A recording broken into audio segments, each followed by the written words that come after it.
ಕರ್ತನ ಪರಿಶುದ್ಧ ನಾಮಕ್ಕೆ ಸ್ತೋತ್ರವಾಗಲಿ. ಮತ್ತೊಂದು ವರ್ತಿ ಈಗ ಬರುವ ಹಾಗೆ ಮತ್ತು ನಿಮ್ಮ ಅನ್ಯೋನ್ಯತೆಯಲ್ಲಿ ಸಮಯ ಕಳೆಯುವ ಹಾಗೆ ಕರ್ತನ ಆರಾಧಿಸುವ ಹಾಗೆ ಮಾತ್ರವಲ್ಲದೆ ಆತನ ಜೀವನ ವಾಕ್ಯವನ್ನು ಕೂಡ ಹಂಚುವಂಥ ಕೃಪೆಯನ್ನು ಅನುಗ್ರಹಿಸಿಕೊಟ್ಟಂಥ ರಕ್ಷಕರ ಯೇಸು ಕ್ರಿಸ್ತನಿಗೆ ನಾನು ಸ್ತೋತ್ರ ಸಲ್ಲಿಸುವಂಥವನಾಗಿದ್ದೇನೆ. ವಿಶೇಷವಾಗಿ ಕಳೆದ ದಿನಗಳಲ್ಲಿ ನಡೆದಂಥ ನಮ್ಮ ಮಗನ ಒಂದು ಮದುವೆ ವಿಷಯದಲ್ಲಿ ನೀವೆಲ್ಲರೂ ಕೂಡ ಪ್ರಾರ್ಥನೆ ಮಾಡಿದ್ದೀರಾ ಮತ್ತು ಅನೇಕರು ನೀವು ಬಂದು ಅಲ್ಲಿ ಪಾಲರಿಗೆ ಹೊಂದಿದ್ದಕ್ಕಾಗಿ ಯೇಸು ಕ್ರಿಸ್ತನ ಹೆಸರಿನಲ್ಲಿ ನಿಮ್ಮ ಪ್ರತಿಯೊಬ್ಬರು ಕೂಡ ನಾನು ವಂದನೆ ಸಲ್ಲಿಸುವಂಥವನಾಗಿದ್ದೇನೆ. ಎಲ್ಲವೂ ಕೂಡ ಚೆನ್ನಾಗಾಯಿತು. ಈಗ ಅವರಿಬ್ಬರು ಕೂಡ ಒಂದು ಕುಟುಂಬವಾಗಿ ಸೆಟ್ಲಾಗಿದ್ದಾರೆ. ಅವರ ಕುಟುಂಬಕ್ಕೋಸ್ಕರ ನೀವು ಪ್ರಾರ್ಥನೆ ಮಾಡಬೇಕೆಂಬುದಾಗಿ ಕೂಡ ನಿಮ್ಮನ್ನು ಕೇಳಿಕೊಡುತ್ತೇನೆ. ಮತ್ತು ಅದೇ ಸಮಯದಲ್ಲಿ ಆವತ್ತು ನನಗೆ ಲಾಸ್ಟ್ ಸ್ವಲ್ಪ ವಿಷಯ ಬಂತು, ಕೆಲವರಿಗೆ ಊಟ ಸ್ವಲ್ಪ ಶಾರ್ಟೇಜ್ ಬಂತು ಎನ್ನುವಂಥ ಒಂದು ವಿಷಯ. ಹಾಗಾಗಿ ನಮಗೆ ಗೊತ್ತಿಲ್ಲ ಯಾರಿಗೆ ಊಟ ಸಿಕ್ತು ಯಾರಿಗೆ ಊಟ ಸಿಗಲಿಲ್ಲ ನನಗೆ. ಹಂಗಾಗಿ ನಾನು ಎಲ್ಲರೂ ಎಷ್ಟೊತ್ತಿಗೆ ಫೋನ್ ಮಾಡಿ ಕೇಳ್ತಾರೆ ಊಟ ಸಿಗಲಿಲ್ಲ ಅಂದ್ಕೊಂಡು. ಯಾಕಂದರೆ ಗೊತ್ತಾಗ್ತಾಯಿಲ್ಲ ನನಗೆ. ಒಂದು ವೇಳೆ ನಿಮ್ಮಲ್ಲಿ ಕೂಡ ಯಾರಿಗಾದರೂ ಏನಾದರೂ ಕೊರತೆಗಳಾಗಿರೋ ದಯವಿಟ್ಟು ನಮ್ಮನ್ನು ಕ್ಷಮಿಸಿ. ಸಾಧ್ಯವಾದ ಮಟ್ಟಿಗೆ ನಾವು ಪ್ರಯತ್ನ ಪಟ್ಟಿದ್ದೀವಿ, ಆದರೂ ಕೂಡ ನಮ್ಮ ಕೈ ಮೀರಿ ಕೆಲವು ಘಟನೆ ಆಗಿದೆ. ಹೇಗೂ ಆ ದಿನದಲ್ಲಿ ನೀವು ಬಂದು ನಡೆಸಿದ್ದು ಕೊಟ್ಟಿದ್ದಕ್ಕಾಗಿ ನಿಮಗೆ ಕರ್ತನಿಗೆ ಸ್ತೋತ್ರ ಸಲ್ಲಿಸ್ತೇನೆ. ಸತ್ಯವೇದದಲ್ಲಿ ಕೆಲವು ನಡೆದಂಥ ಉಜ್ಜೀವನಗಳು ನಮಗೆ ಭಾಳ ಸ್ಪಷ್ಟವಾಗಿ ಚಿರಪರಿಚಿತವಾಗಿರುವಂಥದ್ದಾಗಿದೆ. ಮೋಶೆ ಕಾಲದಲ್ಲಿ ನಡೆದಂಥ ಘಟನೆಗಳು, ಯೆಹೋಷಾಫಾಟನ ಕಾಲದಲ್ಲಿ ನಡೆದ ಘಟನೆಗಳು, ಹಿಜ್ಕೀಯನ ಕಾಲದಲ್ಲಿ ನಡೆದಂಥ ಘಟನೆಗಳು, ಇವು ನಮಗೆ ಬಹಳ ನೆನಪಿಗೆ ತರುವಂಥದ್ದಾಗಿದೆ. ಅದೇ ಸಮಯದಲ್ಲಿ ಕೆಲವು ಅಷ್ಟಾಗಿ ಪರಿಚಯ ಇರತಕ್ಕಂಥ ಕೆಲವು ಘಟನೆಗಳು ಕೂಡ ಅಲ್ಲಿ ನಡೆದಿರುವಂಥದ್ದಾಗಿದೆ. ಅದಕ್ಕೆ ಬಗ್ಗೆ ನಾವು ಓದ್ತಾ ಇರ್ತೀವಿ, ಆದರೆ ನಾವು ಅಷ್ಟಾಗಿ ನಾವು ಅದಕ್ಕೆ ಗಮನ ಕೊಡುವುದಿಲ್ಲ. ಆದರೆ ಈ ಸಮಯದಲ್ಲಿ ಆ ರೀತಿಯಾಗಿ ನಡೆದಂಥ ಒಂದು ಉಜ್ಜೀವನದ ಕುರಿತಾಗಿ ನಿಮ್ಮೊಟ್ಟಿಗೆ ಹಂಚಿಕೊಳ್ಳೋದಕ್ಕೆ ನಾನು ಇಷ್ಟಪಡುವಂಥವನಾಗಿದ್ದೇನೆ. ಅದು ಯಾವುದಂತಂದರೆ ಆ ಒಂದು ಜೆರುಬ್ಬಾಬೆಲನ ಕಾಲದಲ್ಲಿ ನಡೆದಂಥ ಒಂದು ಘಟನೆ. The revival taken place at the time of Zerubbabel. ಎಷ್ಟೋ ಜನ ಜೆರುಬ್ಬಾಬೆಲ್ ಹೆಸರನ್ನ ಕೇಳಿರ್ತೀರ, ಇನ್ನು ಕೆಲವರು ಕೇಳು ಕೂಡ ಇರೋದಿಲ್ಲ. ಆದರೆ ಆ ಕಾಲಘಟ್ಟದಲ್ಲಿ ನಡೆದಂಥ ಕೆಲವು ನಿರ್ದಿಷ್ಟವಾದ ಸಂಗತಿಗಳನ್ನು ನಾವು ಧ್ಯಾನ ಮಾಡುವಂಥವರಾಗಿದ್ದೇವೆ. ಜೆರುಬ್ಬಾಬೆಲ್ನ ವಿಷಯವಾಗಿ ನಾವು 3 ಕಡೆ ನಾವು ನೋಡ್ತೀವಿ. ಒಂದು ಎಜ್ರನ ಪುಸ್ತಕ, ಇನ್ನೊಂದು ಹಗ್ಗಾಯನ ಪ್ರವಾದನಾ ಗ್ರಂಥ, ಇನ್ನೊಂದು ಜಕರ್ಯನ ಪ್ರವಾದನಾ ಗ್ರಂಥ. ಈ 3 ಈ 3 ಪುಸ್ತಕಗಳಲ್ಲಿ ಆತನ ಕುರಿತಾಗಿ ನಾವು ನೋಡುವಂಥವರಾಗಿದ್ದೇವೆ. ಆದ್ದರಿಂದ ಮೊದಲನೇದಾಗಿ ಎಜ್ರನ ಪುಸ್ತಕ 1ನೇ ಅಧ್ಯಾಯವನ್ನು ದಯವಿಟ್ಟು ತೆಗೆದು 1ನೇ ಅಧ್ಯಾಯವನ್ನು ನೀವು ಓದಬೇಕೆಂಬುದಾಗಿ ಕೇಳಿಕೊಳ್ಳುತ್ತೇನೆ. The book of Ezra chapter 1. ಚಿಕ್ಕದವರು ಓದಿದಂಗೆ ಸಹಾಯ ಮಾಡಿರಿ.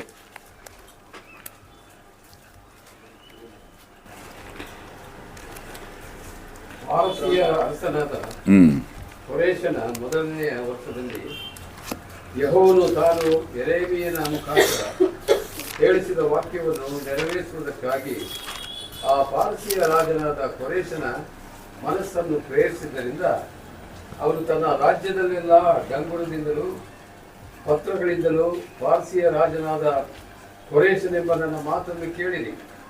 ಪರಲೋಕ ದೇವರಾದ ಯೆಹೋವನು ನನಗೆ ಭೂಲೋಕದ ಎಲ್ಲ ರಾಜ್ಯಗಳನ್ನು ಕೊಟ್ಟು ತನಗೋಸ್ಕರ ಯಹೂದ ದೇಶದ ಯೆರೂಸಲೇಮಿನಲ್ಲಿ ಆಲಯವನ್ನು ಕಟ್ಟಿಸಬೇಕೆಂದು ಆಜ್ಞಾಪಿಸಿದ್ದಾನೆ.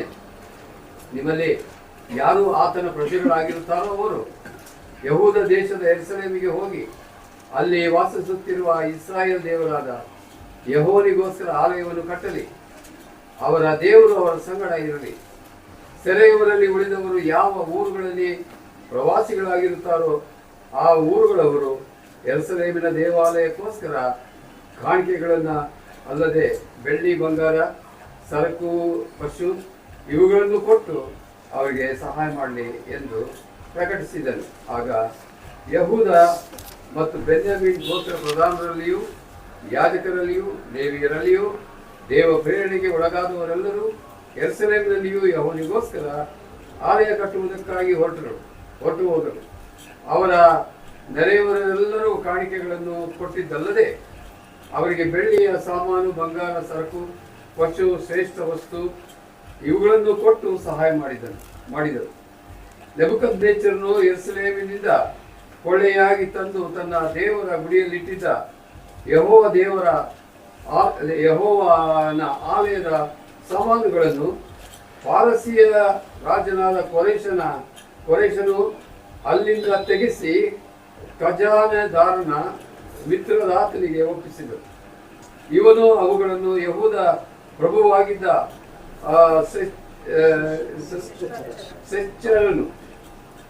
ಸೆಸ್ಟಚ್ಚರನಿಗೆ ಲೆಕ್ಕ ಮಾಡಿಕೊಟ್ಟರು.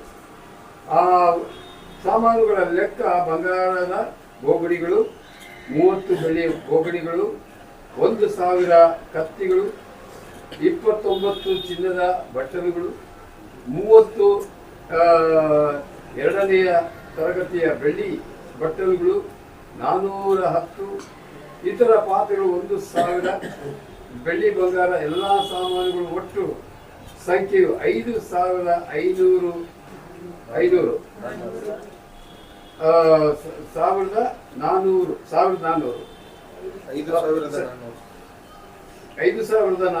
ಸೆಸ್ಟಚ್ಚರನು ಸೆರೆಯವರಲ್ಲಿದ್ದವರನ್ನು ಬಾಬೆಲಿನಿಂದ ಯೆರೂಸಲೇಮಿಗೆ ಕರ್ಕೊಂಡು ಬಂದಾಗ ಈ ಎಲ್ಲಾ ಸಾಮಾನುಗಳನ್ನು ತೆಗೆದುಕೊಂಡು ಬಂದರು.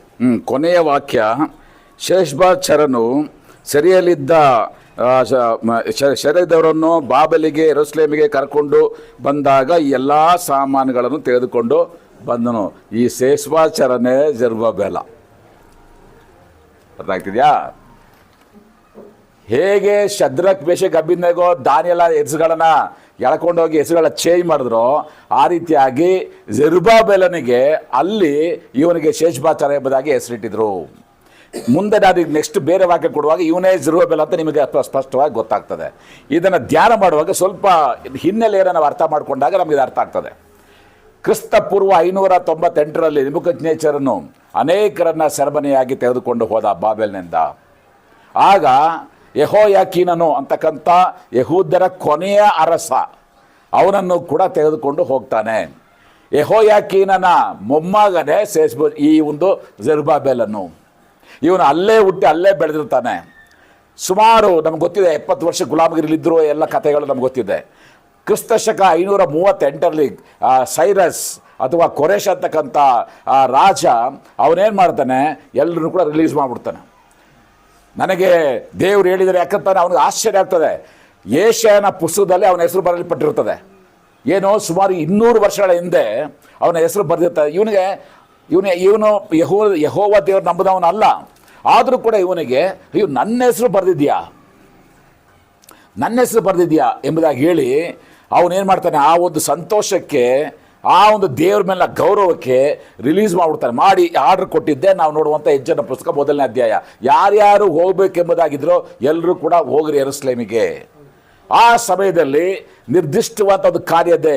ಯೆರೂಸಲೇಮಿನಲ್ಲಿ ದೇವಾಲಯವನ್ನು ಕಟ್ರಿ ಹೋಗಿ ಆ ಮಾತನ್ನು ಹೇಳಿ ಕಳಿಸುವಂಥವನಾಗಿದ್ದಾನೆ. ಆ ಸಮಯದಲ್ಲಿ ಮೊಟ್ಟ ಮೊದಲನೇ ಬಾರಿಗೆ ಜೆರುಬ್ಬಾಬೆಲನ ಜೊತೆಯಲ್ಲಿ ಸುಮಾರು 50,000 ಜನ ಯಹೂದ್ಯರು ಯೆರೂಸಲೇಮಿಗೆ ವಾಪಸ್ಸು ಬರ್ತಾರೆ. ಜೆರುಬ್ಬಾಬೆಲ ಅಲ್ಲೇ ಹುಟ್ಟಿ ಅಲ್ಲೇ ಬೆಳೆದಂಥ ವ್ಯಕ್ತಿ.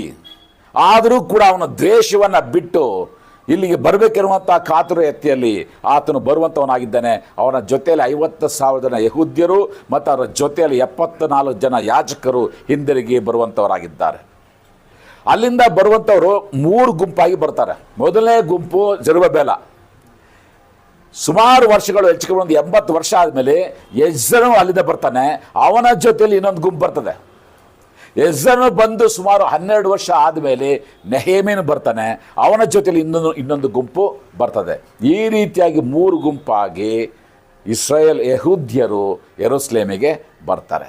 ಇಲ್ಲಿ ನಾವು ನೋಡಿದ ರೀತಿಯಲ್ಲಿ ಅವರು ಬಂದಂಥ ಉದ್ದೇಶ ದೇವಾಲಯವನ್ನು ಕಟ್ಟುವುದಕ್ಕೋಸ್ಕರವಾಗಿ, ಆ ಒಂದು ಆಸಕ್ತಿಯಿಂದ, ಆ ಒಂದು ಕಾತುರತೆಯಿಂದ ಅವರು ಹಿಂದಿರುಗಿ ಬರುವಂಥವರಾಗಿದ್ದಾರೆ. ಅದೇ ರೀತಿಯಾಗಿ ಅವರು ಬಂದ ತಕ್ಷಣವೇ ಕಾರ್ಯಕ್ಕೆ ಕೈ ಹಾಕ್ತಾರೆ. ಮುಂದಕ್ಕೆ ಅದೇ 2ನೇ ಅಧ್ಯಾಯ 3ನೇ ಅಧ್ಯಾಯಕ್ಕೆ ನಾವು ಬರುವಾಗ 3ನೇ ಅಧ್ಯಾಯ 1ನೇ ವಾಕ್ಯವನ್ನು ಓದ್ರಿ. ತಮ್ಮ ತಮ್ಮ ಪಟ್ಟಣಗಳಲ್ಲಿ ವಾಸಿಸುತ್ತಿದ್ದ ಇಸ್ರಾಯೇಲ್ಯರು 7ನೇ ತಿಂಗಳಿನಲ್ಲಿ ಏಕ ಮನಸ್ಸಿನಿಂದ ಯೆರೂಸಲೇಮಿಗೆ ಕೂಡಿ ಬಂದರು. ಆಮೇಲೆ ಆಗ ದೇವರ ಮನುಷ್ಯನಾದ ಮೋಶೆಯ ಧರ್ಮಶಾಸ್ತ್ರದಲ್ಲಿ ಬರೆದಿರುವ ಪ್ರಕಾರ ಸರ್ವಾಂಗ ಹೋಮಗಳನ್ನು ಸಮರ್ಪಿಸುವುದಕ್ಕಾಗಿ ಯೋಚಾದಾಕನ ಮಗನಾದ ಯೇಷುವನು, ಯಾಜಕರಾದ ಅವನ ಬಂಧುಗಳು ಶೆಯಲ್ತೀಯೇಲನ ಮಗನಾದ ಜೆರುಬ್ಬಾಬೆಲ್ ಸಿಗ್ತಾ ಶೆಯಲ್ತೀಯೇಲನ ಮಗನಾದ ಜೆರುಬ್ಬಾಬೆಲ ಇವನೇ ಅಲ್ಲಿನ ನೋಡಿದಂಥ ಶೇಷಬಾಚಾರ. ಆಮೇಲೆ ಓದಿ. ದೇವರ ಯಜ್ಞವೇದಿಯನ್ನು ತಿರುಗಿ ಕಟ್ಟುವುದಕ್ಕೆ ಪ್ರಾರಂಭಿಸಿದರು. ಆಮೇಲೆ ಹಾಗೆ ಮುಂದಕ್ಕೆ ಇನ್ನೊಂದು ವಾಕ್ಯ ನೋಡ್ರಿ, ವಚನ 8ನೇ ವಾಕ್ಯದ ಕೊನೆ ಭಾಗ, ಎಲ್ಲರೂ ದೇವಾಲಯವನ್ನು ಕಟ್ಟುವುದಕ್ಕೆ ಪ್ರಾರಂಭಿಸಿದರು. ಸಿಗ್ತಾ ದೇವಾಲಯವನ್ನು ಕಟ್ಟಿದ್ರು. ಸೊ ಇದು ಬಂದಂಥವರು ಮೊದಲನೇದಾಗಿ ಅವ್ರು ಬರೋಂಥ ಕಾರ್ಯ ದೇವರ ಯಜ್ಞವೇದಿಯನ್ನು ಕಟ್ಟಿದ್ರು. ಯಾಕೆ ಅವರು ದೇವರ ಯಜ್ಞವೇದಿಯನ್ನು ಕಟ್ಟಬೇಕಾಯ್ತು ನೋಡುವಾಗ ಅಬ್ರಾಹ್ಮನನ್ನು ನೀವು ತೆಗೆದುಕೊಂಡಾಗ ಗೊತ್ತಾಗ್ತದೆ ನಿಮಗೆ. ಅಬ್ರಾಹ್ಮನು ಎಲ್ಲೆಲ್ಲಿ ಆತನು ಹೋದನೋ ಮೊದಲನೇದಾಗಿ ಆತನು ಮಾಡಿದಂಥ ಕಾರ್ಯ ಯಜ್ಞವೇದಿಯನ್ನು ಕಟ್ಟಿ ತನ್ನ ದೇವರನ್ನು ಆರಾಧನೆ ಮಾಡಿದ. ಅದು ಗೊತ್ತಿತ್ತು ಇವರಿಗೆ. ಆದ್ದರಿಂದ ಅದರ ಒಂದು ಹಿನ್ನೆಲೆಯಾಗಿಯೇ ಇವರು ಬಂದ ತಕ್ಷಣವೇ ಮೊದಲು ಯಜ್ಞವೇದಿಯನ್ನು ಕಟ್ಟಿದ್ರು.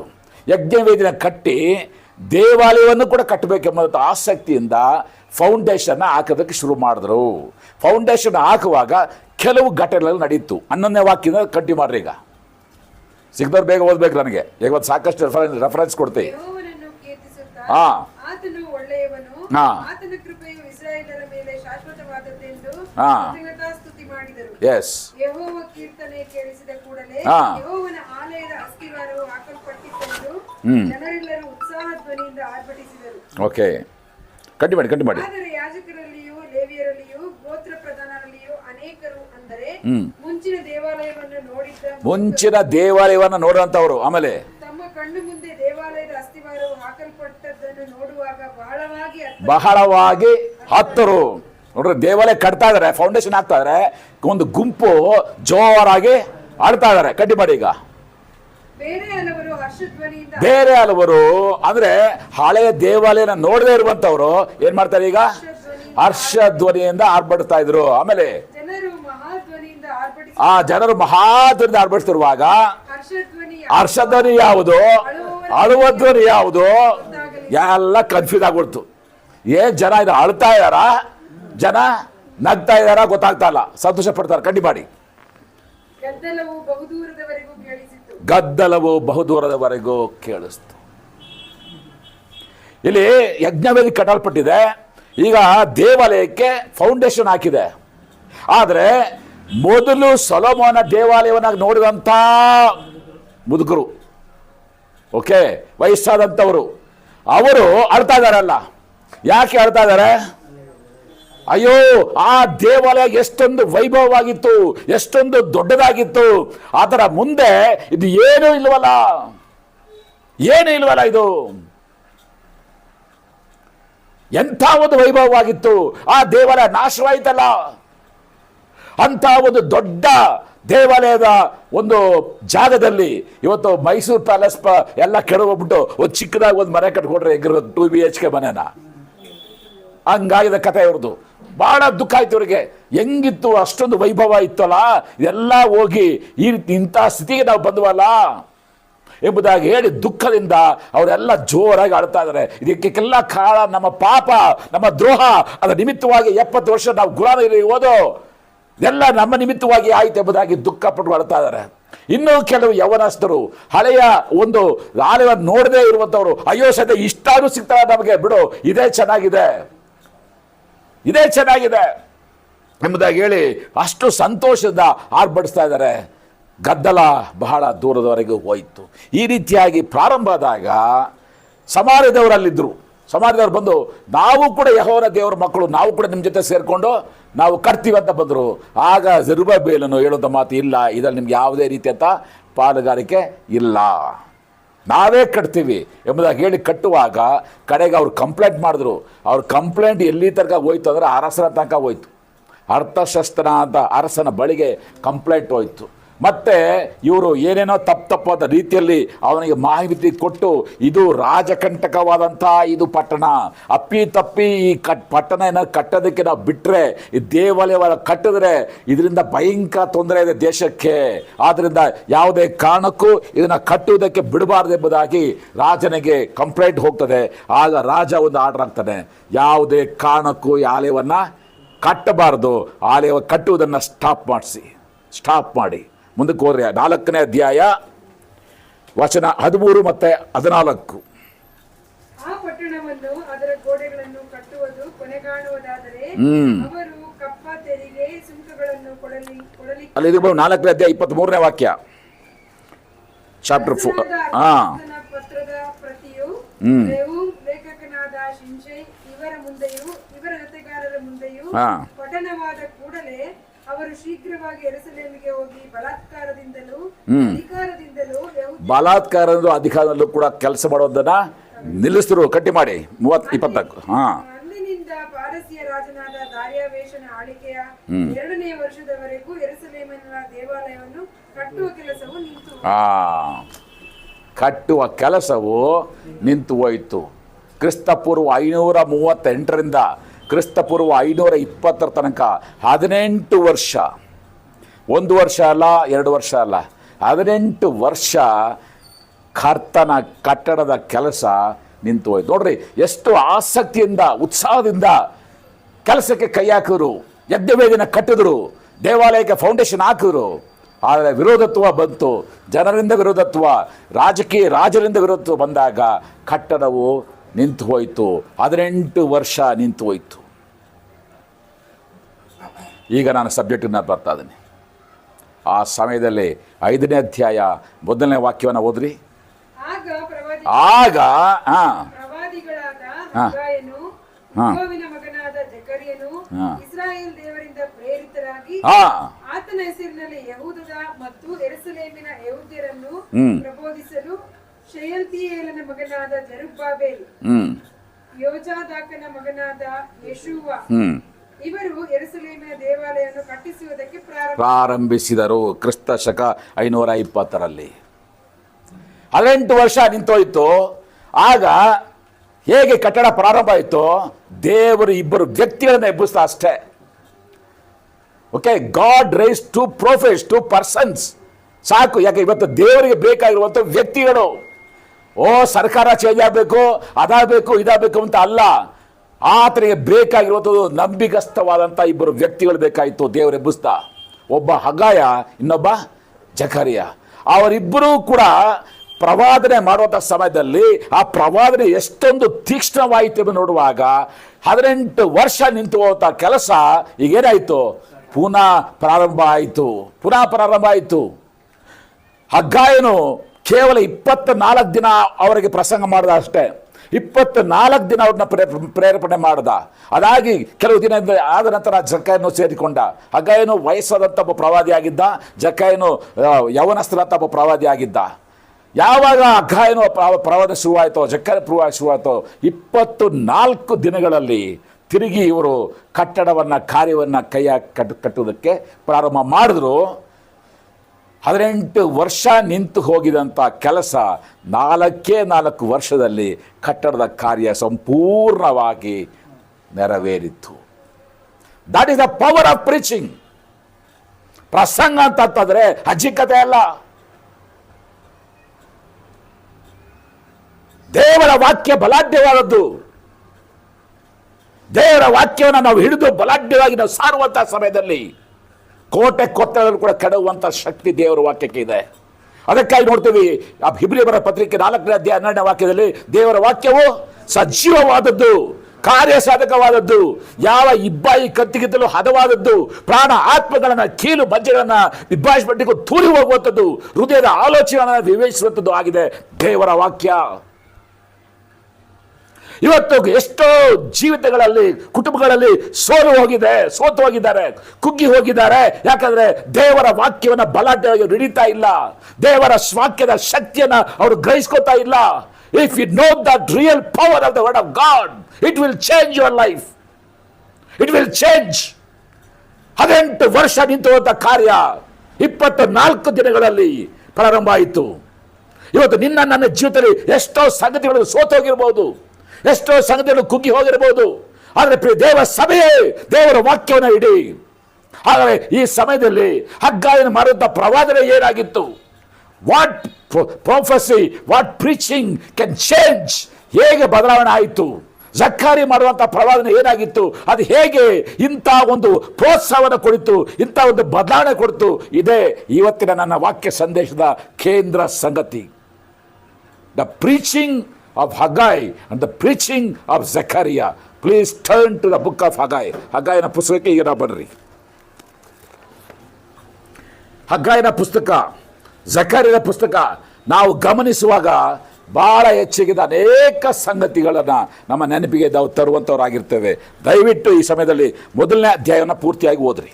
ಅರಸನಾದ ದಾರ್ಯಾವೇಶನ ಆಳಿಕೆಯ 2ನೇ ವರ್ಷದ 6ನೇ ತಿಂಗಳಿನ ಮೊದಲನೇ ದಿನದಲ್ಲಿ ಯೆಹೋವನು ಈ ವಾಕ್ಯವನ್ನು ಶೆಯಲ್ತೀಯೇಲನಿಗೆ ಹುಟ್ಟಿದ ಯಹೂದ ದೇಶಾಧಿಪತಿಯಾದ ಜೆರುಬ್ಬಾಬೆಲನಿಗೂ ಯೆಹೋಚಾದಾಕನಿಗೆ ಜನಿಸಿದ ಮಹಾಯಾಜಕನಾದ ಯೇಷುವನಿಗೂ ಪ್ರವಾದಿಯಾದ ಹಗ್ಗಾಯನ ಮೂಲಕ ಹೇಳಿ ಕಳುಹಿಸಿದನು. ಅಲ್ಲೂ ಸಿರುಬೆಲ್ ಬಂದ, ಅದೇ ಸಿರುಬೆಲನೇ ಗಂಟಿ ಮಾಡಿ. ಈಗ ಸೇನಾಧೀಶ್ವರ ಯೆಹೋವನು ಇಂತೆನ್ನುತ್ತಾನೆ, ಯೆಹೋವನ ಆಲಯವನ್ನು ಕಟ್ಟುವುದಕ್ಕೆ ಸಮಯವು ಇನ್ನೂ ಬಂದಿಲ್ಲ ಎಂದು ಈ ಜನರು ಅಂದುಕೊಳ್ಳುತ್ತಾರಲ್ಲ. ಯೆಹೋವನು ಪ್ರವಾದಿಯಾದ ಹಗ್ಗಾಯನ ಮೂಲಕ ಈ ವಾಕ್ಯವನ್ನು ಹೇಳಿಸಿದನು. ಈ ಆಲಯವು ಹಾಳು ಬಿದ್ದಿದೆಯಲ್ಲ, ನೀವು ಒಳಗೋಡೆಗಳ ಹಲಿಗೆ ಹೊದಿಸಿಕೊಂಡ ಸ್ವಂತ ಮನೆಗಳಲ್ಲಿ ವಾಸಿಸುವುದಕ್ಕೆ ಈ ಸಮಯವು ತಕ್ಕದ್ದು. ಈ ಸಮಯದಲ್ಲಿ ಸೇನಾಧೀಶ್ವರ ಯೆಹೋವನು ಇಂತೆನ್ನುತ್ತಾನೆ, ನಿಮ್ಮ ಗತಿ ಏನಾಗಿದೆ ಎಂದು ಮನಸ್ಸಿಗೆ ತಂದುಕೊಳ್ಳಿರಿ. ನೀವು ಬಿತ್ತಿದ ಬೀಜವು ಬಹಳ, ತಂದ ಫಲವು ಸ್ವಲ್ಪ. ತಿನ್ನುತ್ತೀರಿ, ತೃಪ್ತಿಯಾಗದು; ಕುಡಿಯುತ್ತೀರಿ, ಆನಂದವಾಗದು; ಒದೆಯುತ್ತೀರಿ, ಬೆಚ್ಚಗಾಗದು. ಸಂಬಳಗಾರನು ಸಂಬಳ ಹಾಕುವ ಚೀಲವು ತೂತಿನದು. ಸೇನಾಧೀಶ್ವರ ಯೆಹೋವನು ಇಂತೆನ್ನುತ್ತಾನೆ, ನಿಮ್ಮ ಗತಿ ಏನಾಗಿದೆ ಎಂದು ಮನಸ್ಸಿಗೆ ತಂದುಕೊಳ್ಳಿರಿ. ಮಲೆನಾಡಿಗೆ ಹೋಗಿ ಮರವನ್ನು ತಂದು ನನ್ನ ಆಲಯವನ್ನು ಕಟ್ಟಿರಿ. ನಾನು ಅದಕ್ಕೆ ಮೆಚ್ಚಿ ನನ್ನ ಪ್ರಭಾವವನ್ನು ಅಲ್ಲಿ ಪ್ರಕಾಶಗೊಳಿಸುವೆನು. ಇದು ಯೆಹೋವನ ನುಡಿ. ನೀವು ಬಹು ಬೆಳೆಯನ್ನು ನಿರೀಕ್ಷಿಸಿದಿರಿ, ಆಹಾ, ಸ್ವಲ್ಪ ಮಾತ್ರ ಸಿಕ್ಕಿತು. ನೀವು ಮನೆಗೆ ತೆಗೆದುಕೊಂಡು ಬಂದಾಗ ನಾನು ಅದರ ಮೇಲೆ ಉಸಿರು ಬಿಟ್ಟೆನು. ಸೇನಾಧೀಶ್ವರ ಯೆಹೋವನು ಇಂತೆನ್ನುತ್ತಾನೆ, ಇದಕ್ಕೆಲ್ಲ ಕಾರಣವೇನು? ನನ್ನ ಆಲಯವು ಹಾಳು ಬಿದ್ದಿದೆ. ನಿಮ್ಮಲ್ಲಿ ಪ್ರತಿಯೊಬ್ಬನು ತನ್ನ ತನ್ನ ಮನೆಯ ಕೆಲಸಕ್ಕೆ ತವಕ ಪಡುತ್ತಿದ್ದಾನೆ. ಇದೇ ಕಾರಣ. ನಿಮ್ಮ ನಿಮಿತ್ತವೇ ಆಕಾಶವು ಇಬ್ಬನಿಯನ್ನು ತಡೆದು ಬಿಟ್ಟಿದೆ, ಭೂಮಿಯು ತನ್ನ ಫಲವನ್ನು ನಿಲ್ಲಿಸಿ ಬಿಟ್ಟಿದೆ. ದೇಶ, ಬೆಟ್ಟ, ಧಾನ್ಯ, ದ್ರಾಕ್ಷಾರಸ, ಎಣ್ಣೆ, ಭೂಮಿಯ ಉತ್ಪತ್ತಿ, ಮನುಷ್ಯ, ಪಶು, ನಾನಾ ಕೈದುಡಿತ, ಇವುಗಳಿಗೆಲ್ಲ ಹಾಳು ದೆಸೆ ತಂದಿದ್ದೇನೆ. ಗಟ್ಟಿ ಮಾಡಿ. ಆಗ ಶೆಯಲ್ತೀಯೇಲನ ಮಗನಾದ ಜೆರುಬ್ಬಾಬೆಲ್, ಯೆಹೋಚಾದಾಕನಿಗೆ ಹುಟ್ಟಿದ ಮಹಾಯಾಜಕನಾದ ಯೆಹೋಶುವ, ಸಮಸ್ತ ಜನಶೇಷ ಇವರೆಲ್ಲ ಯೆಹೋವನೆಂಬ ತಮ್ಮ ದೇವರ ನುಡಿಗೂ ಯೆಹೋವನೆಂಬ ತಮ್ಮ ದೇವರ ಅಪ್ಪಣೆಯ ಪ್ರಕಾರ ಪ್ರವಾದಿಯಾದ ಹಗ್ಗಾಯನು ಹೇಳಿದ ಮಾತುಗಳಿಗೂ ಕಿವಿಗೊಟ್ಟು ಯೆಹೋವನಲ್ಲಿ ಭಯಭಕ್ತಿಯುಳ್ಳವರಾದರು. ಯೆಹೋವನ ದೂತನಾದ ಹಗ್ಗಾಯನು ಇದನ್ನು ನೋಡಿ ಜನರಿಗೆ, ನಿಮ್ಮೊಂದಿಗೆ ಇದ್ದೇನೆ ಎಂದು ಯೆಹೋವನು ನುಡಿಯುತ್ತಾನೆ ಎಂಬುದನ್ನು ಯೆಹೋವನ ದೂತನಾಗಿಯೇ ಹೇಳಿದನು. ಕೂಡಲೇ ಶೆಯಲ್ತೀಯೇಲನ ಮಗನೂ ಯಹೂದ ದೇಶಾಧಿಪತಿಯೂ ಆದ ಜೆರುಬ್ಬಾಬೆಲ್, ಯೆಹೋಚಾದಾಕನಿಗೆ ಹುಟ್ಟಿದ ಮಹಾಯಾಜಕನಾದ ಯೆಹೋಶುವ, ಸಮಸ್ತ ಜನಶೇಷ ಇವರೆಲ್ಲರ ಮನಸ್ಸುಗಳನ್ನು ಯೆಹೋವನು ಪ್ರೇರಿಸಲು ಅವರು ಅರಸನಾದ ದಾರ್ಯಾವೇಶನ ಆಳಿಕೆಯ 2ನೇ ವರ್ಷದ 6ನೇ ತಿಂಗಳಿನ 24ನೇ ದಿನದಲ್ಲಿ ಬಂದು ತಮ್ಮ ದೇವರಾದ ಸೇನಾಧೀಶ್ವರ ಯೆಹೋವನ ಆಲಯದ ಕೆಲಸಕ್ಕೆ ತಮ್ಮ ದೇವರಾದ ಸೇನಾಧೀಶ ಯೆಹೋವನ ಆಲಯದ ಕೆಲಸಕ್ಕೆ ಕೈ ಹಾಕಿದರು. ಹಾಗಾದರೆ ಹಗ್ಗಾಯನ ಸಂದೇಶ ಏನಾಗಿತ್ತು? ಪ್ರಿಯರೇ, ಹೇಳುವಂಥ ಮಾತುಗಳು ಸ್ವಲ್ಪ ಕಠಿಣವಾಗಿ ಕಾಣ್ಬೋದು. ಆದರೂ ಕೂಡ ನಾವು ಗಂಭೀರವಾಗಿ ನಮ್ಮನ್ನು ತಗ್ಗಿಸಿಕೊಂಡು ವಾಕ್ಯದ ಕಡೆಗೆ ನಾವು ಗಮನ ಕೊಡುವಂಥವರಾಗಿರೋಣ. ನೇರವಾಗಿ ಹಗ್ಗಾಯನ ಸಂದೇಶ 2ನೇ ವಾಕ್ಯದ ಪ್ರಾರಂಭದಲ್ಲಿ, ಸೇನಾಧೀಶ ಯೆಹೋವನು ಇಂತೆನ್ನುತ್ತಾನೆ, ಯೆಹೋವನ ಆಲಯವನ್ನು ಕಟ್ಟುವುದಕ್ಕೆ ಸಮಯವು ಇನ್ನೂ ಬಂದಿಲ್ಲ ಎಂದು ಈ ಜನರು ಅಂದುಕೊಳ್ಳುತ್ತಾರಲ್ಲ.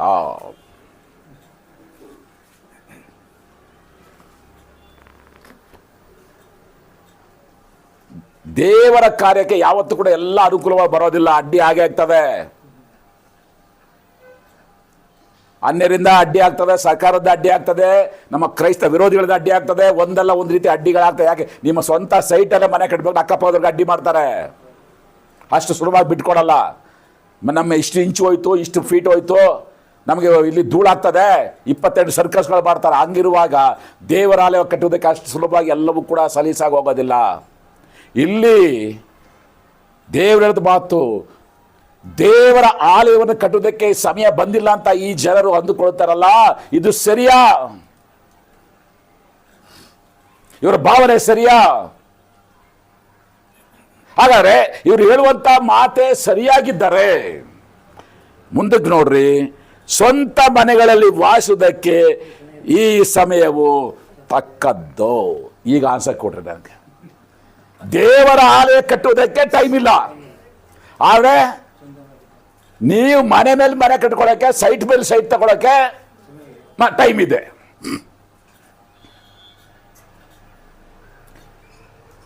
ದೇವರು ಕೇಳುವಂತ ಇದಿಷ್ಟೇ. ಇದು ಯಾವ ನ್ಯಾಯ? ನನ್ನ ಆಲಯ ಹಾಳು ಬಿದ್ದಿದೆ, ನನ್ನ ಆಲಯ ಕಟ್ಟೋದಕ್ಕೆ ನಿಮ್ಗೆ ಇನ್ನೂ ಟೈಮ್ ಬಂದಿಲ್ಲ ಅಂತ ಹೇಳ್ತೀರಲ್ಲ, ನಿಮ್ಮ ಮನೆಗಳನ್ನು ಕಟ್ಟಿಕೊಳ್ಳೋದಕ್ಕೆ ಟೈಮ್ ಇದೆಯಾ?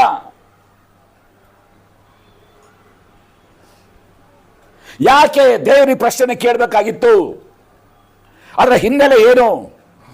ದೇವರು ಹೇಳಿದ ಮಾತು ದೇವರನ್ನು, ದೇವರ ಮಕ್ಕಳನ್ನು ಪ್ರತ್ಯೇಕ ಮಾಡುವುದಕ್ಕೆ ಸಾಧ್ಯತೆ ಇಲ್ಲ. ಅದೇ ದೇವರು ಹೇಳಿದ ಅರ್ಥ. ನನ್ನನ್ನು ಅವರು ಘನಪಡಿಸಿದರೆ ನಾನು ಅವರನ್ನ ಘನಪಡಿಸುತ್ತೇನೆ. ಅವರಿಗೆ ಅವರ ಮನೆಗಳನ್ನು ಕಟ್ಟಿಕೊಳ್ಳೋದಕ್ಕೆ ಸಮಯ ಇದೆ ಎಂಬುದಾಗಿ ಹೇಳಿದ್ರೆ, ಖಂಡಿತ ಅವರಿಗೆ ನನ್ನ ಆಲಯವನ್ನು ಕೂಡ ಕಟ್ಟುವುದಕ್ಕೆ ಸಮಯ ಇದ್ದೇ ಇದೆ. ಆದ್ರೆ ಇವೇನಂತ ಹೇಳ್ತಾರೆ, ಅವರ ಮನೆಗಳನ್ನ ಕಟ್ಟಿಕೊಳ್ಳೋದಕ್ಕೆ ಟೈಮ್ ಇದೆ, ಆದ್ರೆ ದೇವ ಆಲಯವನ್ನು ಕಟ್ಟುವುದಕ್ಕೆ ಟೈಮ್ ಇಲ್ಲ. ಇದು ಯಾವ ನ್ಯಾಯ? ನನ್ನ ಅಭಿವೃದ್ಧಿ ಅವರ ಅಭಿವೃದ್ಧಿ, ಅವರ ಅಭಿವೃದ್ಧಿ ನನ್ನ ಅಭಿವೃದ್ಧಿ. Nothing can separate us. That's what Christ says.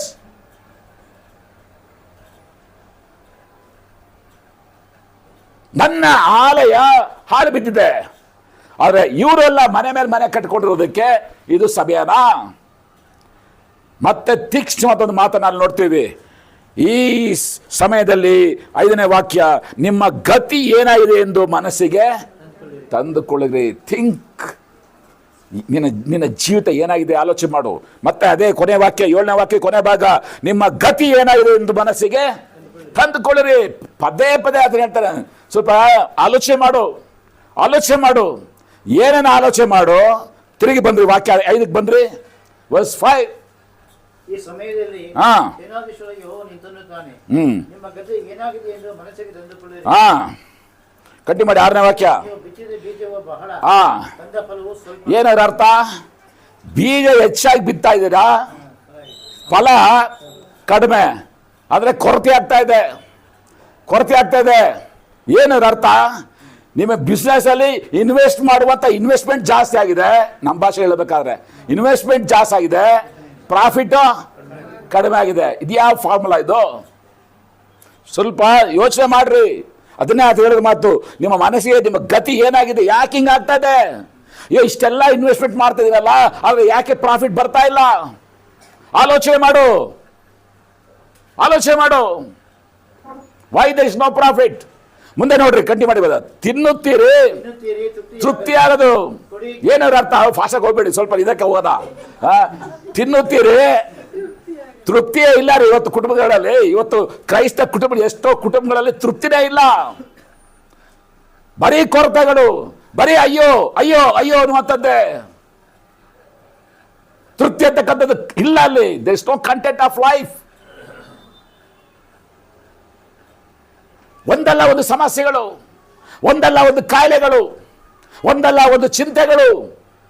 ತೃಪ್ತಿ ಅಂತಕ್ಕಂಥ ಅರ್ಥ ಇಲ್ಲದಂತೆ ಆಗಿದೆ ಇವತ್ತು ಕ್ರೈಸ್ತ ವಿಶ್ವಾಸಿಗಳ ಕುಟುಂಬಗಳು. ಆಮೇಲೆ ಆನಂದ ಅಂತಕ್ಕಂಥದ್ದು ನಗುವೇ ಇಲ್ಲ. ಬರೀ ಆ ಟಿವಿ ಮುಂದೆ ನಿಂತ್ಕೊಂಡು ಕಾಕ ಅನ್ನೋದು ಅಷ್ಟೇ ಗೊತ್ತು. ಅದು ಬಿಟ್ರೆ ನಿಜವಾದ ಆನಂದ. ಸೊ ನಿಜವಾದ ಇವಾಗ ಆನಂದ ನಗು ಬರ್ಬೇಕಾದ್ರೆ ಸಿರಿಲ್ ಹಾಕ್ಬೇಕು. ಅದು ಯಾವ ಕಾಮಿಡಿ ಸಿರಿಗಳನ್ನ, ಬೇರೆ ಸಿರಿ ಆದರೆ ಅತ್ತೆ ಸೊಸೆದು ಹಾಕ್ಬಿಟ್ರೆ ಆಳ್ತಾ ಕುತ್ಕೋಬೇಕು ಅಷ್ಟೇ ಅಲ್ಲಿ. ಅದೇ ಕಾಮಿಡಿ ಸೊಸೆ ಕಾಮಿಡಿ ಸೀರಿಯಲ್ಗೆ ಹಾಕ್ಬಿಟ್ರೆ ಸ್ವಲ್ಪ ಹೊತ್ತು ನಗಬಹುದು ಅಲ್ಲ. ಯಾಕಂದ್ರೆ ನಿಜವಾದ ಆನಂದ ಇಲ್ಲ. ಮುಂದೆ ನೋಡ್ರಿ, ಹೊದಿಯುತ್ತೀರಿ, ಹೆಚ್ಚಗಾಗೋದು. There is no warmth. ಕುಟುಂಬದಲ್ಲಿ ವಾಮ್ತ್ನೆಸ್ ಅಂತಕ್ಕಂಥದ್ದು ಇಲ್ಲ. ಇನ್ನೂ ಭಾಳ ಲಾಸ್ಟ್ ಕನ್ಕ್ಲೂಷನ್ ಕೊಡ್ತಾನೆ, ಸಂಬಳಗಾರರು ಸಂಬಳ ಹಾಕುವಂಥ. ಯಾವತ್ತಾದ್ರೂ ಯೋಚನೆ ಮಾಡಿದ್ದೀರಾ? ಜೇಬೆ ತೂತಾಗ್ಬಿಟ್ರೆ ನೀವದ್ದು ಎಷ್ಟು ದುಡ್ಡು ಹಾಕಿದ್ರೆ ಏನಾಗ್ತಿರ್ತದೆ? ಹೋಗ್ತಾ ಇರ್ತದೆ. ನೀವು ದುಡ್ಡು ತುಂಬುತ್ತಾ ಇರ್ತೀರಾ, ತುಂಬ್ತಾ ಇದ್ದಾಗ ಹೋಗ್ತಾ ಇರ್ತಾರೆ. ಡಾಕ್ಟ್ರಿಗೆ ಒಂದಷ್ಟು ಫೀಸು, ಎಲೆಕ್ಟ್ರಿಸಿಟಿ ಬಿಲ್ ಒಂದು ಫೀಸು, ಮಕ್ಕಳು ಟ್ಯೂಷನ್ ಫೀಸು, ಹೋಮ್ವರ್ಕು, ಆಳು ಮೂಳ ಅಂದ್ಬಿಟ್ಟು ಅದು ಎಲ್ಲ ಹೋಯ್ತು. ಇಷ್ಟೊಂದು ದುಡ್ಡು ಬಂತಲ್ಲ ಅಂತ ಎಲ್ಲಿ ಹೋಯ್ತು? ದುಡ್ಡೇ ಇಲ್ಲ, ಖಾಲಿ. ಎಲ್ರಿಗೂ ಕೊಟ್ಟು ಕೊಟ್ಟು ಕೊಟ್ಟು ಕೊಟ್ಟು ಕಡೆಗೆ ಜೇಬು. ಯಾಕೆ? ಸಂಬಳಗಾರನು ಸಂಬಳ ಹಾಕುವಂಥ ಚೀಲವು ತೂತಿರೋದು. This is the life. ಯಾಕಂತಂದರೆ ವಾಕ್ಯ ಇರ್ತದೆ, ನನ್ನ ಆಲಯ ಹಾಳು ಬಿದ್ದಿದೆ, ನನ್ನ ಹಾಳು ಬಿದ್ದು ನನ್ನ ಆಲಯವನ್ನು ಬಿಟ್ಟು ನೀವು ನಿಮ್ಮ ನಿಮ್ಮ ಮನೆಗಳನ್ನು ಕಟ್ಕೊಂಡು ಹೋಗೋದಕ್ಕೆ ಪ್ರಯತ್ನ ಪಟ್ಟರೆ ಇದೇ ನಿಮ್ಮ ಗತಿ, ಇದೇ ನಿಮ್ಮ ಗತಿ. ಸ್ವಲ್ಪ ಕುಳಿತು ಸ್ವಲ್ಪ ಆಲೋಚನೆ ಮಾಡಿರಿ, ಮನಸ್ಸಿಗೆ ತಂದುಕೋ, ಚಿಂತೆ ಮಾಡು, ಚಿಂತೆ ಮಾಡು. ಅಷ್ಟು ಮಾತ್ರ ಅಲ್ಲ ರೀ, ಇನ್ನೂ ಕೆಲವು ಹೇಳಿದ್ರೆ ನೀವು ನಂಬ್ಕೊಳ್ಳೋಕ್ಕೂ ಕಷ್ಟ ಆಗ್ತದೆ ನಿಮ್ಗೆ. ಅಂಥ ಒಂದು ಸ್ಟೇಟ್ಮೆಂಟ್ ಕೊಡ್ತಾ ಇದ್ದಾನೆ. ವಾಕ್ಯಕ್ಕೆ ಬಂದರೆ ಇಲ್ಲಿ ವಚನ 6-9 ನೀವು ಬಹು ಬೆಳೆಯನ್ನು ನಿರೀಕ್ಷಿಸಿದ್ರಿ, ಹಾಂ, ಸ್ವಲ್ಪ ಮಾತ್ರ ಸಿಕ್ತು. ನೀವು ಮನೆಗೆ ತೆಗೆದುಕೊಂಡು ಬಂದಾಗ ಹಾಂ, ನಾನು ಅದರ ಮೇಲೆ ಉಸಿರು ಬಿಟ್ಟೆ. ನೋಡ್ರಿ, ಉಸಿರು ಬಿಟ್ಟು ಆದ್ರೆ ಏನರ್ಥ? ಅದು ಹೋಯ್ತು. ಏನೋ ಒಂದಷ್ಟು ಬಂತು, ಅದು ತಂದು ಮನೆಗೆ ಬಂದಿಟ್ರೆ ಬಂದಿದ್ದು ಹೋಯ್ತು. ಎಂತ ಸಿದ್ದು ನೋಡ್ರಿ, ಸಿಕ್ಕಿದ್ದೆ ಸ್ವಲ್ಪ. ಸರಿ, ಸದ್ಯ ಸ್ವಲ್ಪನಾರು ಸಿಕ್ತಪ್ಪ ಅಂತ ತಂದರೆ ಅದನ್ನು ಕೂಡ ಕಿತ್ಕೊಂಡೋಯ್ತು. ಆಮೇಲೆ ಸೇನಾಧೀಶ್ವರನ ಯೆಹೋವನು ಇಂತೆನ್ನುತ್ತಾನೆ, ಇದಕ್ಕೆಲ್ಲ ಇದಕ್ಕೆಲ್ಲ ಕಾರಣ ನನ್ನ ಆಲಯವು ಹಾಳು ಬಿದ್ದಿದೆ. ನಿಮ್ಮಲ್ಲಿ ಪ್ರತಿಯೊಬ್ಬರು ತನ್ನ ತನ್ನ ಮನೆ ಕೆಲಸಕ್ಕೆ ತವಕ ಪಡುತ್ತಿದ್ದಾನೆ, ಇದೇ ಕಾರಣ. ಮುಂದಕ್ಕೆ ನೋಡ್ರಿ, 10ನೇ ವಾಕ್ಯ 11ನೇ ವಾಕ್ಯ. ನಿಮ್ಮ ನಿಮಿತ್ತವೇ ಆಕಾಶವು ಇಬ್ಬನಿಯನ್ನು ತಡೆದು ಬಿಟ್ಟಿದೆ, ಭೂಮಿಯು ತನ್ನ ಫಲವನ್ನು ನಿಲ್ಲಿಸಿಬಿಟ್ಟಿದೆ. ಯಾವ ಥರ ಆಲೋಚನೆ ಮಾಡಿದ್ದೀರಾ? ಯಾವ RSS ಅಲ್ಲ, ಯಾವ BJP ಅಲ್ಲ, ಯಾವ ರೈತನೂ ಅಲ್ಲ, ನಿಮ್ಮ ನಿಮಿತ್ತವೇ. ಇವತ್ತು ಒಂದು ವೇಳೆ ಬರಗಾಲ ಬಂದು ಮಳೆ ಬರಲತ್ತ ಕಾರಣ ವಿಶ್ವಾಸಿಗಳೇ. ಇವತ್ತು ಕೇರಳದಲ್ಲಿ ಪ್ರಳಯ ಆದಾಗ ಅದಕ್ಕೂ ಕಾರಣ ವಿಶ್ವಾಸಿಗಳೇ. God will control the nature because of the believers. ಯಾವತ್ತಾದ್ರೂ ಆಲೋಚನೆ ಮಾಡಿದ್ರೆ ಇದನ್ನ? ನಾವು ಸುಮ್ಮನೆ ಅವ್ರ ಮೇಲೆ ಇವ್ರ ಮೇಲೆ ಹೇಳ್ತೀವಿ, ಅದಕ್ಕೆ ಬರಗಾಲ ಬಂತು, ಅದಕ್ಕೆ ಪ್ರಳಯ ಬಂತು, ಅದಕ್ಕೆ ಮಳೆಗಾಯ್ತು, ಅದಕ್ಕೆ ಸುನಾಮಿ ಬಂತು. ನಾವು ಇದಕ್ಕೆಲ್ಲ ಕಾರಣ ವಿಶ್ವಾಸಿಗಳು ದೇವರ ಆ ಒಂದು ಆಲಯವನ್ನು ತಿರಸ್ಕಾರ ಮಾಡೋ ನಿಮಿತ್ತವಾಗಿಯೇ. ನಾನು ಹೇಳ್ತಲ್ಲ, ವಾಕ್ಯ ಹೇಳ್ತದೆ. ನೋಡ್ರಿ ತಿರುಗಿ ವಾಕ್ಯವನ್ನ. ನಿಮ್ಮ ನಿಮಿತ್ತವೇ ಆಕಾಶವು ಇಬ್ಬನಿಯನ್ನು ತಡೆದು ಬಿಟ್ಟಿದೆ, ಭೂಮಿ ತನ್ನ ಫಲವನ್ನು ನಿಲ್ಲಿಸಿಬಿಟ್ಟಿದೆ. ದೇಶ, ಬೆಟ್ಟ, ಧಾನ್ಯ, ದ್ರಾಕ್ಷಾರಸ, ಎಣ್ಣೆ, ಭೂಮಿಯ ಉತ್ಪತ್ತಿ, ಮನುಷ್ಯ, ಪಶು, ನಾನಾ ಕೈ ದುಡಿತ, ಇವುಗಳಿಗೆಲ್ಲ ಹಾಳು ದೆಸೆ.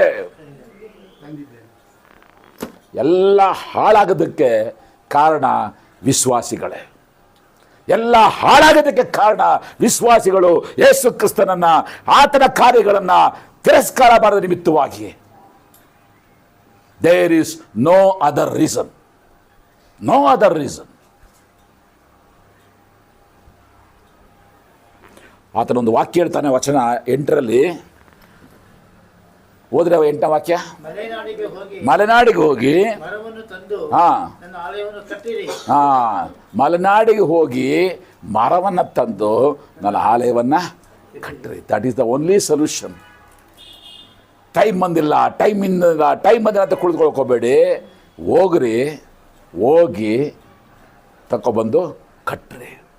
ನಾನು ಇದು ವಾಕ್ಯ ಓದುವಾಗ ನನಗೆ ಎಲ್ಲೋ ಡೌಟ್ ಬಂತು, ಯಾಕೆ ಇದ್ರ 2 ಮೈದಲ್ಲಿ ದೇವರು ಈ ಒಂದು ವಾಕ್ಯವನ್ನು ಸೆಂಟರ್ ತಂದಿದಲ್ಲ ಅಂತ ಹೇಳ್ಬಿಟ್ಟು ಸ್ವಲ್ಪ ಕೆದಕಿದ್ರೆ ಆ ಕಾಮೆಂಟ್ರಿಗಳನ್ನ, ಆ ಕಾಮೆಂಟ್ರಿ ಅವ್ನು ಹೇಳ್ತಾನೆ, ಇವ್ರು ಏನು ಮಾಡೋದು ಗೊತ್ತಾ, ಜನ ದೇವಾಲಯಕ್ಕಂತ ಮರಗಳ ತಂದು ಕಡಿದು ಹಾಕಿ ಮರಗಳೆಲ್ಲ ತಗೊಂಡು ಮನೆ ಕಟ್ಬಿಟ್ರಂತೆ. ಅದಾಗ್ತಿದೆಯಾ? ಯಾಕೆ ಹೋಗಿ ಕಾಡಿಗೆ ಹೋಗಿ ಅಂತಂದರೆ ಅಲ್ಲಿ ಊರಲ್ಲಿ ಮರ ಇಲ್ಲ, ಎಲ್ಲ ಊರು ಮರ ಎಲ್ಲ ಕಡಿದು ಮನೆಗಳು ಕಟ್ಕೊಂಡ್ಬಿಟ್ರು. ಈಗ ದೇವಾಲಯ ಕಟ್ಟಕ್ಕೆ ಮರ, ಯಾಕಂದ್ರೆ ಮರ ಇಲ್ಲ. ಅಯ್ಯೋ, ಸರ್ಕಾರದ ವಿರೋಧತ್ವ ಅಡ್ಡಿ ಮಾಡ್ತಾ ಇದ್ದಾರೆ, ಕೇಸ್ ಇದೆ, ಕೋರ್ಟ್ ಇದೆ, ಮರ ಇಲ್ಲ, ಸಿಮೆಂಟ್ ಇಲ್ಲ. ಯಾಕೆ ಸಿಮೆಂಟ್ ಇಲ್ಲ? ಎಲ್ಲ ಸಿಮೆಂಟ್ ಎಲ್ಲಿಗೋಯ್ತು? ಮನೆಗಳಿಗೆ ಹೋಯ್ತು. ಎಲ್ಲ ಈ ಒಂದು ಸ್ಯಾಂಡ್, ಮರಳು, ಸಿಮೆಂಟು, ಇಟ್ಟಿಗೆ ಎಲ್ಲ ಹೋಗಿ ಮನೆ ಇವ್ರು ಕಟ್ಕೊಂಡ್ಬಿಟ್ರು. ಈಗ ಅಯ್ಯೋ ಇಟ್ಟಿಗೆ ಬರ್ತಾ ಇಲ್ಲ, ಅಯ್ಯೋ ಸಿಮೆಂಟ್ ಬರ್ತಾ ಇಲ್ಲ, ಅಯ್ಯೋ ಮರಳು ಬರ್ತಾ ಇಲ್ಲ. ಎಲ್ಲಿ ಬರ್ತದೆ? ಅದಕ್ಕೆ ಹೇಳ್ತಾನೆ, ಇಲ್ಲ ತಾನೆ, ಇಲ್ಲ ತಾನೆ, ಹೋಗ್ರಿ ಕಾಡಿಗೆ, ಅಷ್ಟೇ. ಕಾಡಲ್ಲಿ ಇದೆಯೋ ನೀವು ಹೋಗ್ರಿ.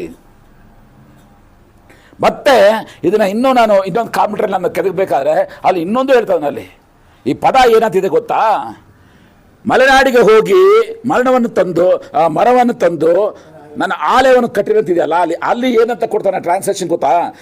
ನೀವೆಲ್ಲರೂ ಮಲೆನಾಡಿಗೆ ಹೋಗಿ ಮರವನ್ನು ಕಟ್ತಾ ಬಂದಿದ್ದು ಎಲ್ಲರೂ ಅಂತ ಪದ ಏನಪ್ಪ ಅಂತ ನಾನು ಸ್ವಲ್ಪ ಯೋಚನೆ ಮಾಡಿದೆ. ಅಂದ್ರೆ ಏನರ್ಥ? ಕೆಲವರು ಏನು ಮಾಡ್ತಾರೆ, ಯಾವನೋ ಮಾಡ್ತಾರೆ, ನಮ್ಗೇನಂತೆ ನಮ್ಮ ಪಾಡಿಗೆ ನಾವು ಇದ್ಬಿಡೋಣ. ಯಾರೋ ಕೆಲವರು ಮಾಡ್ತಾರೆ, ಸಂಬಡಿ ವಿಲ್ ಡೂ. ಏನು ನಾನೇ ಮಾಡಬೇಕಾ? ಎಸ್, ನೀನೇ ಮಾಡಬೇಕು. You have to do it. ಸಭೆ ಕಟ್ಟುವಿಕೆ ಪ್ರತಿಯೊಬ್ಬರ ಜವಾಬ್ದಾರಿ. ನಾನು ಯೇಸು ಸ್ವಾಮಿನ ಸ್ವಂತ ರಕ್ಷಣೆ ಅಂಗೀಕಾರ ಮಾಡಿಕೊಂಡಿದ್ದೇನೆ, ಯೇಸು ಸ್ವಾಮಿ ಮಗನು, ಯೇಸು ಸ್ವಾಮಿ ಮಗಳು ಎಂಬುದಾಗಿ ನಾವು ಒಪ್ಪಿಕೊಡಬೇಕಾದ್ರೆ ಕರ್ತನ ಕಾರ್ಯಕ್ಕೆ ಪ್ರತಿ ಒಬ್ಬೊಬ್ಬರು ಕೂಡ ಸಂಡೇ ಸ್ಕೂಲ್ ಮಕ್ಕಳನ್ನ ಹಿಡಿದು ಮುಪ್ಪಿನ ತನಕ ಕೈ ಹಾಕಬೇಕು.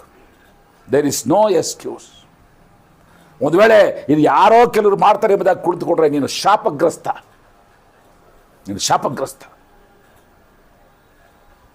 ಅಯ್ಯೋ, ನನಗೆ ಕೆಲಸ ಇಲ್ಲ, ನನಗೇನು ಕೆಲಸ ಹೇಳಿಲ್ಲ. ಕೆಲಸನ ಹುಡುಕೊಂಡು ತಲೆ ಮೇಲೆ ಹಾಕೊಂಡು ಮಾಡು, ಯಾವ್ದು ಬೇಡ ಅಂತ ಹೇಳ್ತಾನೆ. ಇಲ್ಲ, ಹೋಗಿ ಕೇಳು ಎಲ್ಡರ್ಸ್ಗಳನ್ನ ಏನು ಮಾಡಬೇಕು ಅಂತ. ಕೆಲಸ ಇಲ್ಲ ಅಂತ ಹೇಳಕ್ಕೆ ಹೋಗಬೇಡ. ಕೆಲಸ ಇಲ್ಲ ಅಂತಂದರೆ ನೀನು ಆ ಕಟ್ಟಡಕ್ಕೆ, ಆ ಒಂದು ಆಲಯಕ್ಕೆ ಸಂಬಂಧಪಟ್ಟವನೇ ಅಲ್ಲ. ಬಂದಂಥ ಉದ್ದೇಶವೇ ಕಟ್ಟೋದಕ್ಕೋಸ್ಕರವಾಗಿ ಅಲ್ಲ. ಭಾಳ ತೀಕ್ಷ್ಣವಾಗಿ ಅಲ್ಲಿ ಭಕ್ತರು ಮಾತಾಡ್ತಾರೆ. ಅಲ್ಲಿ ಮಾತಾಡುವಾಗ ಮುಂದೆ ನಾವು ನೋಡ್ತೀವಿ, ಅದ್ಭುತವಾದ ರೀತಿಯಲ್ಲಿ ಇವರು ಕೆಲಸಕ್ಕೆ ಕೈ ಹಾಕಿದ್ರು. ಪ್ರಿಯರೇ, ಈ ವಾಕ್ಯ ಧ್ಯಾನ ಮಾಡುವಾಗ 3 ವಿಷಯಗಳನ್ನು ಭಾಳ ಸ್ಪಷ್ಟವಾಗಿ ನಾನು ಆಲೋಚನೆ ಮಾಡ್ತಾ ಬಂದೆ. ಮೊದಲನೇದಾಗಿ, number 1, don't give any excuse for the work of god. ಕರ್ತನ ಕೆಲಸಕ್ಕೆ ಯಾವುದೇ ರೀತಿಯಂಥ ಎಕ್ಸ್ಕ್ಯೂಸು ಕೂಡ, ಕಾರಣಗಳನ್ನು ಕೊಡೋಕ್ಕೋಗಬೇಡಿ. ಒಂದು ವೇಳೆ ನೀವು ಕೊಡುವಂಥ ಕಾರಣ ಅದು ನಿಜವಂತ ಕಾರಣನೇ ಇರ್ಬೋದು. ನಾನಿಲ್ಲ ಅಂತ ಹೇಳ್ತಾ ಇಲ್ಲ, ನಿಜವಂತ ಕಾರಣನೇ ಇರ್ಬೋದು. ಏನು? ಮಕ್ಕಳ ಎಕ್ಸಾಮಿನೇಷನ್ನು, ಮಕ್ಕಳ ಟ್ಯೂಷನ್ನು, ಅಥವಾ ಕೆಲಸ, ಬಿಸ್ನೆಸ್ಸು, ಅಥವಾ ಕಾಯಿಲೆ, ಸಿಕ್ನೆಸ್ಸು, ಈ ರೀತಿಯಾಗಿ ಇಟ್ ವೇ ಬಿ ಜಿನೈನ್ ರೀಸನ್. ಆದರೆ ಜಿನೈನ್ ರೀಸನೂ ಕೊಡೋಂಗಿಲ್ಲ. ಇದೆಲ್ಲ ಜಿನೈನ್ ರೀಸನ್ ಯೇಸುಸ್ವಾಮಿ ಗೊತ್ತಿಲ್ವಾ? ಗೊತ್ತಿದೆ, ಎಲ್ಲ ಗೊತ್ತಿದೆ ನೀನು ಮಾಡೋ ಅಂತ ಹೇಳ್ತಿರೋದು. ಇನ್ನೂ ಕೆಲವರು ಕುಂಟು ನೆಪ ಕೊಡ್ತಾರೆ. ಕುಂಟು ನೆಪನೂ ಕೊಡೋಕ್ಕೋಗ್ಬೇಡಿ, ನಿಜವಾದ ನೆಪನೂ ಕೊಡಬೇಡಿ, ಕುಂಟು ನೆಪನೂ ಕೊಡೋಕ್ಕೋಗ್ಬೇಡಿ. ಮಾಡು ಅಷ್ಟೇ. The first lesson we have to learn. ಕ್ರಿಸ್ತನ ಕೆಲಸದಲ್ಲಿ, ಅದು ಕಟ್ಟಡದ ಕೆಲಸ ಆಗಿರ್ಬೋದು, ಸಭೆಯ ಕೆಲಸ ಆಗಿರ್ಬೋದು, ಸುವಾರ್ಥ ಸೇವೆ ಆಗಿರ್ಬೋದು, ಗಾಡ್ಸ್ ವರ್ಕ್, ನೋ ಎಕ್ಸ್ಕ್ಯೂಸ್.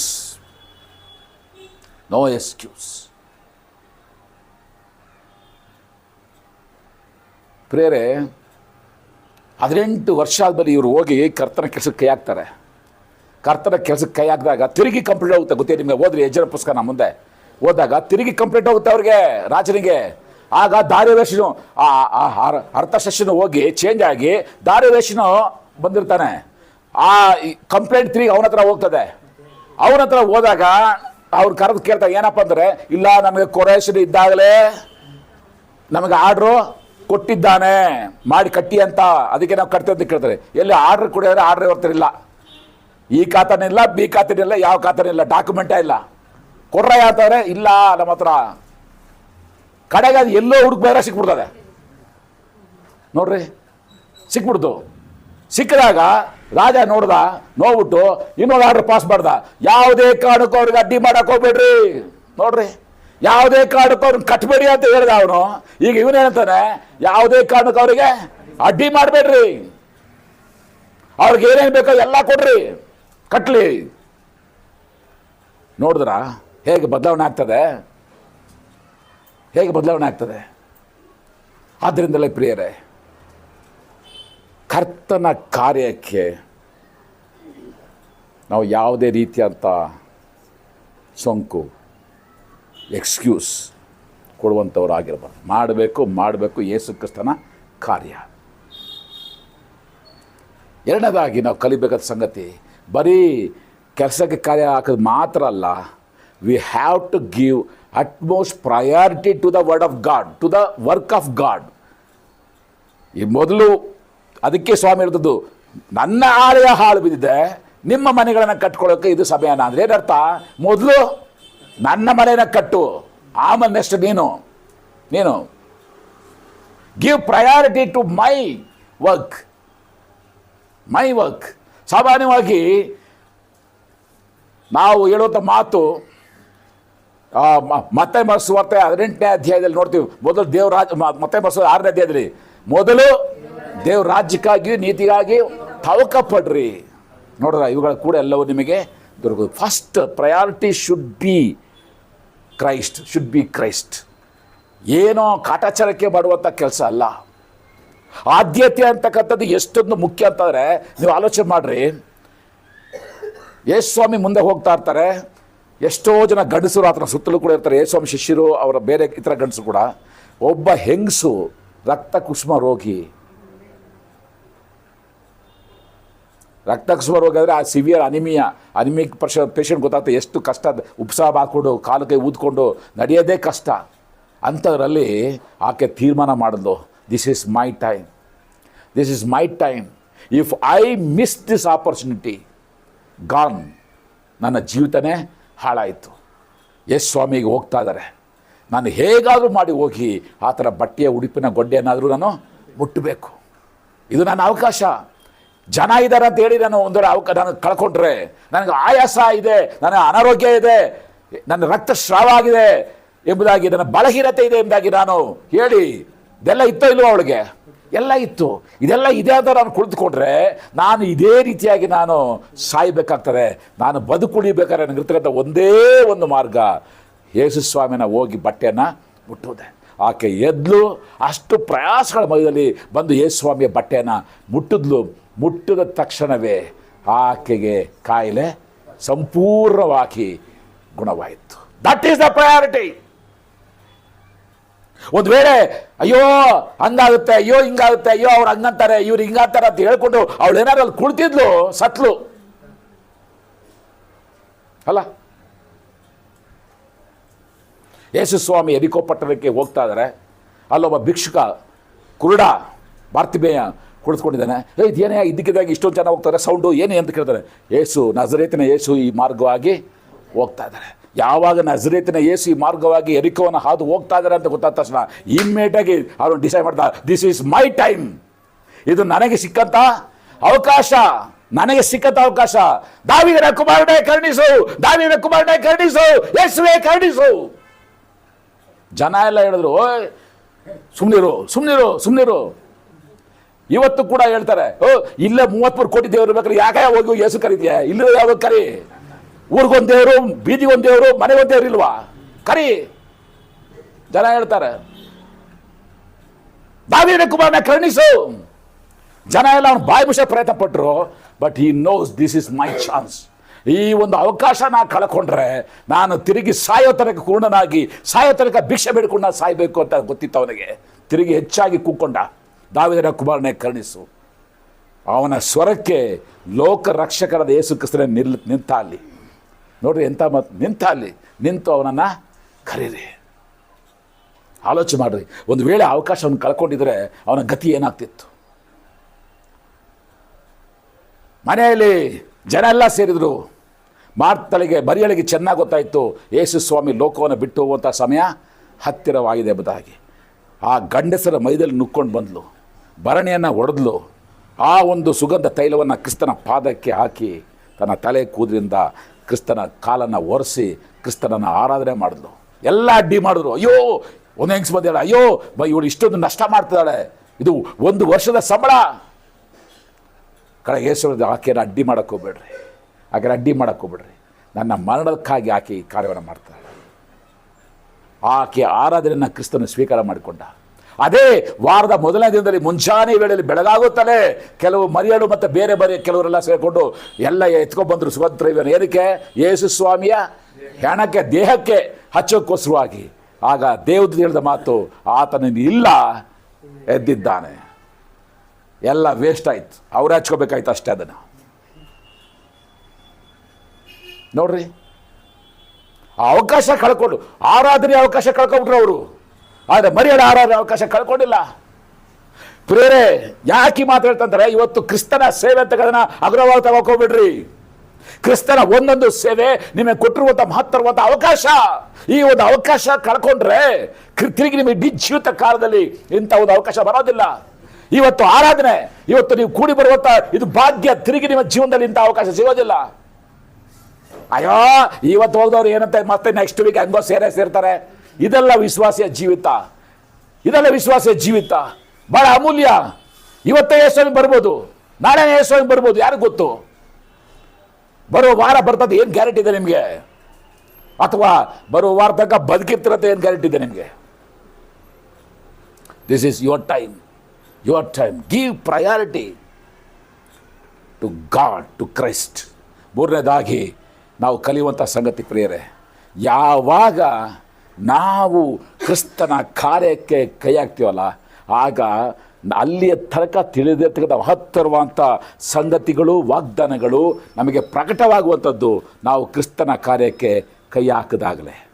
ದಯವಿಟ್ಟು ನನ್ನ ಜೊತೆ ಓದ್ರಿ ವಚನ 1ನೇ ಅಧ್ಯಾಯ 13ನೇ ವಾಕ್ಯಕ್ಕೆ ಬನ್ನಿರಿ. ಈಗ ಪ್ಲೀಸ್ ರೀಡ್. ಯೆಹೋವನ ದೂತನಾದ ಹಗ್ಗಾಯನು ಇದನ್ನು ನೋಡಿ ಜನರಿಗೆ ನಿಮ್ಮೊಂದಿಗೆ ಇದ್ದೇನೆ. ನೋಡ್ರಿ, ಫಸ್ಟ್ ಪ್ರಾಮಿಸ್. ಯಾವಾಗ ಅವರು ಕರ್ತನ ಕಾರ್ಯಕ್ಕೆ ಕೈ ಹಾಕಿದ್ರು ಆಗ ದೇವರು ಹೇಳಿದ ಮಾತು, ನಾನು ನಿಮ್ಮೊಂದಿಗೆ ಇದ್ದೇನೆ.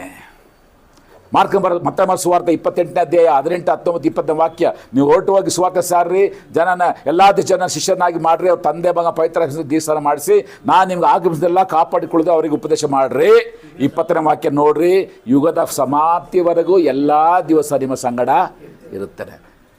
ನಾವು ಭಾರಿ ಬುದ್ಧಿವಂತರು. 18ನೇ ವಾಕ್ಯ 19ನೇ ವಾಕ್ಯ ಸ್ಕಿಪ್ಪು, 20ನೇ ವಾಕ್ಯ ಇಟ್ಕೊಳ್ಳೋದು. ದೇವರೇ ಯುಗದ ಸಮಾಪ್ತಿವರೆಗೂ ನನ್ನ ಜೊತೆ ಇರ್ತೈತೆ ಹೇಳ್ದ. ಅಪ್ಪ ನಮ್ಮ ಜೊತೆ ಇರಪ್ಪ. ಎಲ್ಲರೂ ಹೇಳಿದಾನೆ ದೇವರು ಯಾವಾಗಲೂ ನಿಮ್ಮ ಜೊತೆ ಇರ್ತೀನಂತ. ಎಲ್ಲಿ ಹೇಳಿದ್ದಾನೆ? ನೀವು ಸುವಾರ್ತೆನ ಸಾರಿ ಆವಾಗ ನಾನು ನಿಮ್ಮ ಜೊತೆ ಇರ್ತೀನಿ ಅಂತ ಹೇಳಿರೋದಲ್ಲಿ. ನೀವು ಚಿಕನ್ ಮಕ್ಕಳು ತಿನ್ಕೊಂಡು ನೀವು ಆರಾಮ ಮನೆ ಬದುಕೊಂಡಿರ್ರಿ, ನಾನು ಇರ್ತೀನಿ ಅಂತ ಹೇಳಿಲ್ಲ ಇಲ್ಲವೇ. ವಾಕ್ಯ ಭಾರಿ ನಾವು ಬುದ್ಧಿವಂತರು, ಹೆಂಗ್ ಬೇಕಾದ್ರೆ ತಿರ್ಚ್ಕೊಂಡು ಹೋಗ್ತಾ ಇರ್ತೀವಿ. ನನ್ನ ವಾಕ್ಯ, ನನ್ನ ಆಜ್ಞೆಗೆ ವಿಧೇಯರಾಗಿರಿ, ನನ್ನ ಸೇವೆನ ಮಾಡ್ರಿ, ಆಗ I will be with you. ಇಲ್ಲಿ ಅಷ್ಟೇ, ನನ್ನ ಕಾರ್ಯಕ್ಕೆ ಕೈ ಹಾಕ್ರಿ, ನಾನು ನಿಮ್ಮ ಜೊತೆ ಇರ್ತೀನಿ. ಮುಂದೆ ನೋಡ್ರಿ, ಒಂದು ಸಲ ಅಲ್ಲ ದೇವರು ಹೇಳಿದ ಮಾತು, ಇನ್ನೊಂದು ಸಲ ವಾಕ್ಯ, ಅದೇ 2ನೇ ಅಧ್ಯಾಯ 4ನೇ ವಾಕ್ಯದ ಕೊನೆ ಭಾಗ, ನಾನು ನಿಮ್ಮೊಂದಿಗೆ ಇದ್ದೇನೆಂದು. ಸಾಕ? I will be with you. ಎಂಥ ಒಂದು ವಾಗ್ದಾನ. ಅಂದರೆ 3ನೇದಾಗಿ ನಾವು ನೋಡುವಂಥದ್ದು, God will make us enable. ಮೊದಲನೇದಾಗಿ, don't give any excuse for the work of God. Second, give priority to the work of God. Third one is, when you involve in the Lord's work, Lord will enable you. Please, ದೇವರಿನ ನಿನ್ನ ಹಸ್ತಗಳನ್ನು ಬಲಪಡಿಸ್ತಾನೆ, ಕರ್ತನ ನಿನ್ನ ಹಸ್ತಗಳು ಬಲಪಡಿಸ್ತಾನೆ. ಇದೇ ಸಂದೇಶ ನಾವು ಈ ಹಗ್ಗಾಯನ ಪುಸ್ತಕದಲ್ಲಿ, ಜಕರ್ಯನ ಪುಸ್ತಕ ನೋಡುವಂಥದ್ದು. God will enable. ನಿನ್ನ ಸ್ವಂತ ಶಕ್ತಿಯಿಂದ ಅಲ್ಲ, ನಿನ್ನ ಸ್ವಂತ ಪರಾಕ್ರಮದಿಂದ ಅಲ್ಲ, ನಾನು ನಿನ್ನನ್ನು ಬಲಪಡಿಸ್ತೀನಿ, ನಿನ್ನ ಜೊತೆ ಇರ್ತೀನಿ. ನಾನು ನಿನ್ನ ಜೊತೆ ಇರೋದು ಮಾತ್ರ ಅಲ್ಲ. 3ನೇ ವಾಕ್ಯ ನೋಡ್ರಿ, ಅದೇ 2ನೇ ಅಧ್ಯಾಯ 3ನೇ ವಾಕ್ಯ ಬರುವಾಗ, ನೀವು ಐಗುಪ್ತಿಯಿಂದ ಪಾರಾಗಿ ಬಂದಾಗ, 5ನೇ ವಾಕ್ಯ, ಪಾರಾಗಿ ಬಂದಾಗ ನಾನು ನಿಮಗೆ ಪ್ರಮಾಣವಾಗಿ ಕೊಟ್ಟ ಮಾತನ್ನು ನೆರವೇರಿಸುವನು. ಮುಂದೆ ನೋಡ್ರಿ, ನನ್ನ ಆತ್ಮನು ನಿಮ್ಮ ಮಧ್ಯದಲ್ಲಿ ನೆಲೆಗೊಂಡಿರುವನು, ಹೆದರಬೇಡ್ರಿ.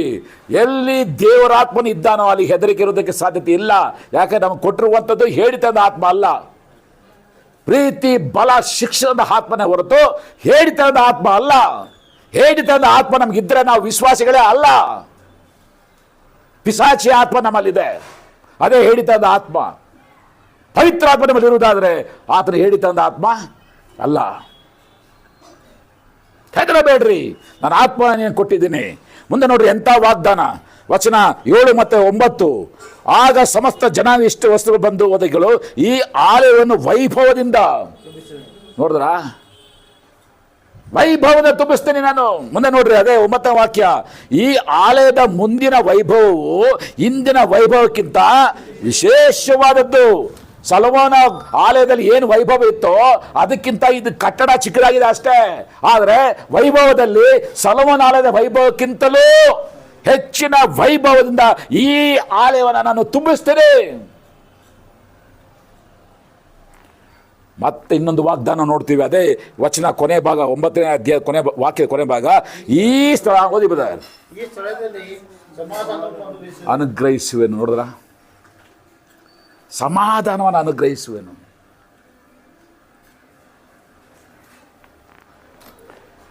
ಹೋದ್ವಾರ ಕರೆಕ್ಟಾಗಿ ಭಾನುವಾರ ಒಂದು ಚರ್ಚಲ್ಲಿದೆ ನಾನು. ಅಲ್ಲೇ ಬ್ರದರ್ ಸ್ವಲ್ಪ ಪ್ರಾಬ್ಲಮ್ ಇದೆ, ದಯವಿಟ್ಟು ಒಂದು ಸಲ ನೀವು ಬಂದು ಹೋಗ್ರಿ ಅಂತ ಕರೀತಾರೆ ನನಗೆ.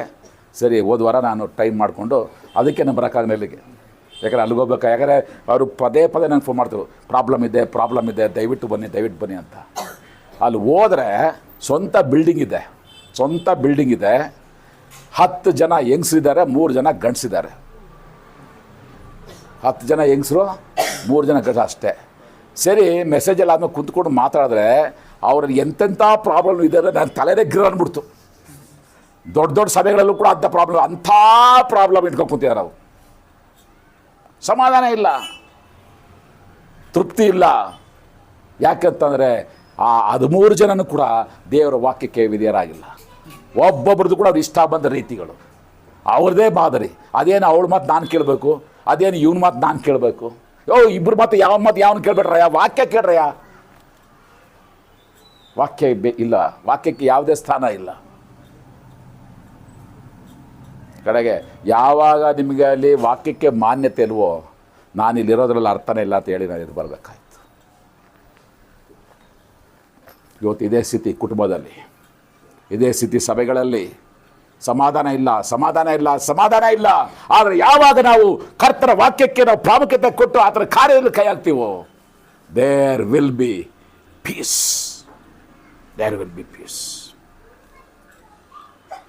ಪ್ರಿಯರೇ, ಈ ಹಗ್ಗಾಯನ ಜೀವಿತದಲ್ಲಿ ಇದಾದರೆ ಜಕರಿಯನ ಜೀವಿತಕ್ಕೆ ಬಂದು ತಿರುಗಿ ಸ್ವಲ್ಪ ಜಕರಿಯನ ಆತನು ಯಾವ ಥರ ಪ್ರಸಂಗ ಮಾಡ್ತಾನೆ ಎಂಬುದಾಗಿ ಅವನ ಇದಕ್ಕೆ ಬಂದ್ರಿ. ಸ್ವಲ್ಪ ಜಕರಿಯನ ಪುಸ್ತಕ ಕೆಲವು ವಾಕ್ಯಗಳು ನಿಮ್ಗೆ ಗಮನ ತರಕ್ಕೆ ಇಷ್ಟಪಡ್ತೀನಿ. ಜಕರಿಯನ ಪುಸ್ತಕ 1ನೇ ಅಧ್ಯಾಯ ವಚನ 3 ಓದಿ.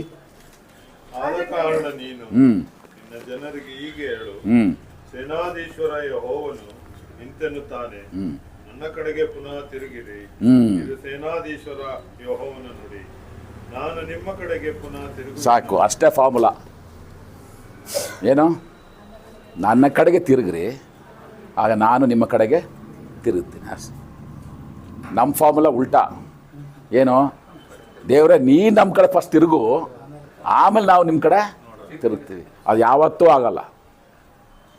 ಕರ್ತನಾದ ಯೇಸು ಕೃಷ್ಣ ಫಾರ್ಮುಲಾನೇ. ನನ್ನ ಕಡೆಗೆ ತಿರುಗು, ನಾನು ನಿನ್ನ ಕಡೆಗೆ ತಿರುಗ್ತೀನಿ. ಯಾಕೊಬ್ಬರು ಕೂಡ ಇದೇ ಮಾತ್ರ ಹೇಳ್ತಾನೆ, ದೇವರ ಸಮೀಪಕ್ಕೆ ಬನ್ನಿರಿ, ಆಗ ಆತನು ನಿಮ್ಮ ಸಮೀಪಕ್ಕೆ ಬರು. ಜಕರಿಯ ಈ ರೀತಿಯಾಗಿ ಪ್ರಾರಂಭ ಮಾಡಿದಂಥ ಜಕರಿಯ ಡೈರೆಕ್ಟಾಗಿ ಈ ಸ್ಟೇಟ್ಮೆಂಟ್ ಹೇಳಿ, ನೀವು ಕ್ರಿಸ್ತ ಕಡೆ ದೇವ್ರ ಕಡೆ ತಿರುಕೊಡ್ರಿ ಅಂತ ಮಾತನ್ನು ಹೇಳಿ ಮುಂದೆ ಅನೇಕ ದರ್ಶನಗಳನ್ನು ಆತನು ಮಾತಾಡ್ತಾನೆ. ಆತನ ದರ್ಶನಗಳ ಮಧ್ಯದಲ್ಲಿ ಕೆಲವು ತೀಕ್ಷ್ಣವಾದ ಮಾತುಗಳನ್ನು ಹೇಳ್ತಾರೆ. 2ನೇ ಅಧ್ಯಾಯ ವಚನ 6ನೇ ವಾಕ್ಯ 8ನೇ ವಾಕ್ಯವನ್ನು ಏನಂತ ಹೇಳ್ತಾನೆ, ನಿಮ್ಮನ್ನು ತಾಕುವವನು ಯೆಹೋವನ ಕಣ್ಣು ಗುಡ್ಡನ ತಾಕುವಂತನಾಗಿದೆ, ನೀವು ಭಯ ಪಡಬೇಡ್ರಿ. ಅಯ್ಯೋ ಅದಾಗ್ತದೆ, ಅಯ್ಯೋ ಇದಾಗ್ತದೆ, ಅಯ್ಯೋ ಬೀದಿಲಿ ಹೋದ್ರೆ ಸಿಂಹ ಇದೆ, ಬಿತ್ತಕ್ಕೆ ಹೋದ್ರೆ ಗಾಳಿ ಬೀಸ್ತಾ ಇದೆ, ಅದೆಲ್ಲ ನೋಡಕ್ ಹೋಗ್ಬೇಡಿ. ಗಾಳಿಯನ್ನು ನೋಡ್ತಾ ನಿಂತ್ಕೊಂಡ್ರೆ ಬಿತ್ತಕ್ಕಾಗೋದಿಲ್ಲ. ಸಿಂಹ ಇದೆ ಅಂತ ಹೇಳ್ಕೊಟ್ರೆ ಸುವಾರ್ಥ ಸೇವೆ ಮಾಡೋಕ್ಕಾಗಲ್ಲ. ನೀವೇನು ಮಾಡ್ಬೇಕಾದ್ರೆ ಮಾಡ್ರಿ. ಯಾಕಂದ್ರೆ ನಿಮ್ಮನ್ನು ತಾಕುವಂಥವನು ಯೆಹೋವನ ಕಣ್ಣು ಗುಡ್ಡನ್ನ ತಾಕುವಂಥವನಾಗಿದ್ದಾನೆ. 4ನೇ ಅಧ್ಯಾಯ ತಿರುಗಿ ಅದೇ 6ನೇ ವಾಕ್ಯ. ಆಗ ಅವನು ನನಗೆ ಪ್ರತ್ಯುತ್ತರವಾಗಿ ಹೀಗೆ ಹೇಳಿದನು, ಪರಾಕ್ರಮದಿಂದಲ್ಲ, ಬಲದಿಂದಲ್ಲ, ನನ್ನ ಆತ್ಮದಿಂದಲೇ ನಾನು ಕಾರ್ಯ ಮಾಡ್ತೀನಿ. ನೀವು ಭಯ ಪಡುವಂಥ ಅವಶ್ಯಕತೆ ಇಲ್ಲ. ವಚನ 9, ಜೆರುಬ್ಬಾಬೆಲನು ತಿರುಗಿ ಬಂದ. ಜೆರುಬ್ಬಾಬೆಲನ ಕೈಗಳು ಈ ಆಲಯದ ಅಸ್ತಿವಾರವನ್ನು ಹಾಕಿವೆ, ಆ ಕೈಗಳೇ ಇದನ್ನು ಪೂರೈಸುವವು. ನನ್ನ ಮಗನೇ ಮಗಳೇ, ನೀನು ಕೈ ಹಾಕಿದ್ರೆ ನಿನ್ನ ಕೈಯಾರಿಯೇ ನಾನು ಪೂರ್ತಿ ಮಾಡಿಸ್ತೀನಿ, ಬೇರೆಯವರಲ್ಲ. ನೀನೇ ಪ್ರಾರಂಭಿಸ್ತೀಯೇ, ನೀನೇ ಮುಕ್ತಾಯ ಮಾಡ್ತೀಯ, ಆ ಮಟ್ಟಿಗೆ ನಾನು ಮಾಡ್ತೀನಿ. ಈ ರೀತಿಯಾಗಿ ಹೇಳುವಂಥ ಜಕರ್ಯನು ಕಡೆಗೆ ಆತನು ಎಂಥ ಒಂದು ಶ್ರೇಷ್ಠವಾದಂಥ ಒಂದು ಪ್ರವಾದನೆ ಕೊಡ್ತಾ ಇದ್ದಾರೆ. 9ನೇ ಅಧ್ಯಾಯ 9ನೇ ವಾಕ್ಯ, ಚಿಯೋನ್ ನಗರಿಯೇ ಬಹು ಸಂತೋಷಪಡು, ಯೆರೂಸಲೇಮ್ ಪುರಿಯೇ ಹರ್ಷಧ್ವನಿ ಗೈ, ನೋಡು ನಿನ್ನ ಅರಸನು ನಿನ್ನ ಬಳಿಗೆ ಬರುತ್ತಾನೆ, ಆತನು ನ್ಯಾಯವಂತನು, ಸುರಕ್ಷಿತನು, ಶಾಂತ ಗುಣವುಳ್ಳವನು, ಕತ್ತೆಯನ್ನು, ಹೌದು ಪ್ರಾಯದ ಕತ್ತೆ ಮರಿಯನ್ನು ಹತ್ತಿದವನಾಗಿಯೂ ಬರುತ್ತಾನೆ. ಯಾರಾತನು? ನಮ್ಮ ರಕ್ಷಕರಾದ ಯೇಸು ಕ್ರಿಸ್ತ ಕುರಿತಾಗಿ ಡೈರೆಕ್ಟಾಗಿ ತೊಗೊಂಡೋಗ್ತಾರೆ ನೋಡ್ರಿ. ಡೈರೆಕ್ಟ್ ತಗೊಂಡು ಕೈಸ್, ಆತನು ಇನ್ನೂ ಹುಟ್ಟೇ ಇಲ್ಲ, ಎಷ್ಟೋ 100 ವರ್ಷಗಳ ಹಿಂದೆ ಕ್ರಿಸ್ತನನ್ನು ಛಾಯಾಗಿಟ್ಟುಕೊಂಡು ಕ್ರಿಸ್ತ ನಿಮ್ಮ ಜೊತೆ ಇದ್ದಾನೆ, ನಿಮ್ಮ ಅರಸನು ನಿಮ್ಮ ಜೊತೆ ಇದ್ದಾನೆ. ಹಾಗಾಗಿ ಭಯಪಡುವಂಥ ಅವಶ್ಯಕತೆ ಇಲ್ಲ. ಪ್ರೇರೆ, ಇದು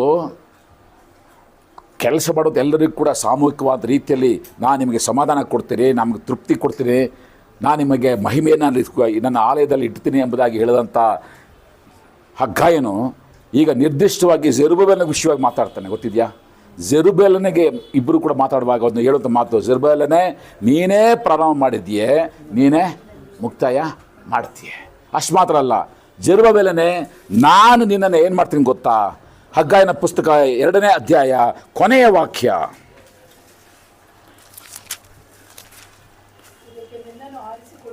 ಹಾಂ ಓದಿ 23ನೇ ವಾಕ್ಯ. ಹಾಂ,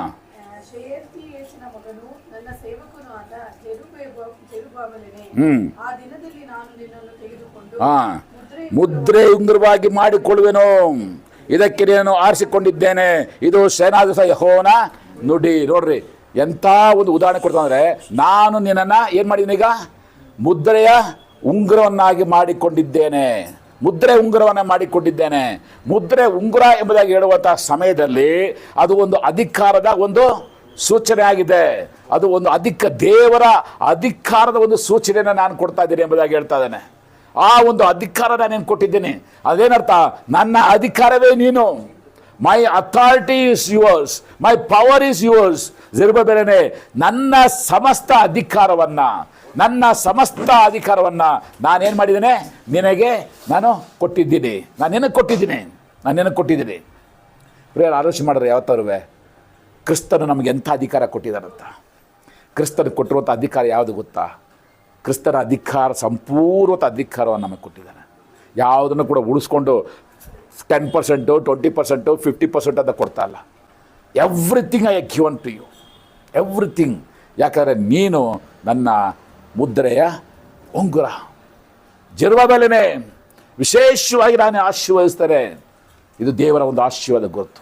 ಎಂಥ ಒಂದು ಆಶೀರ್ವಾದ ಅಂತಂದರೆ, ಜೆರುಬ್ಬಾಬೆಲನನ್ನು ಕ್ರಿಸ್ತ ಯೇಸುವಿನ ಸಂತತಿಯಲ್ಲಿ ಆತನನ್ನು ಹೆಸರು ಬರ್ತದೆ.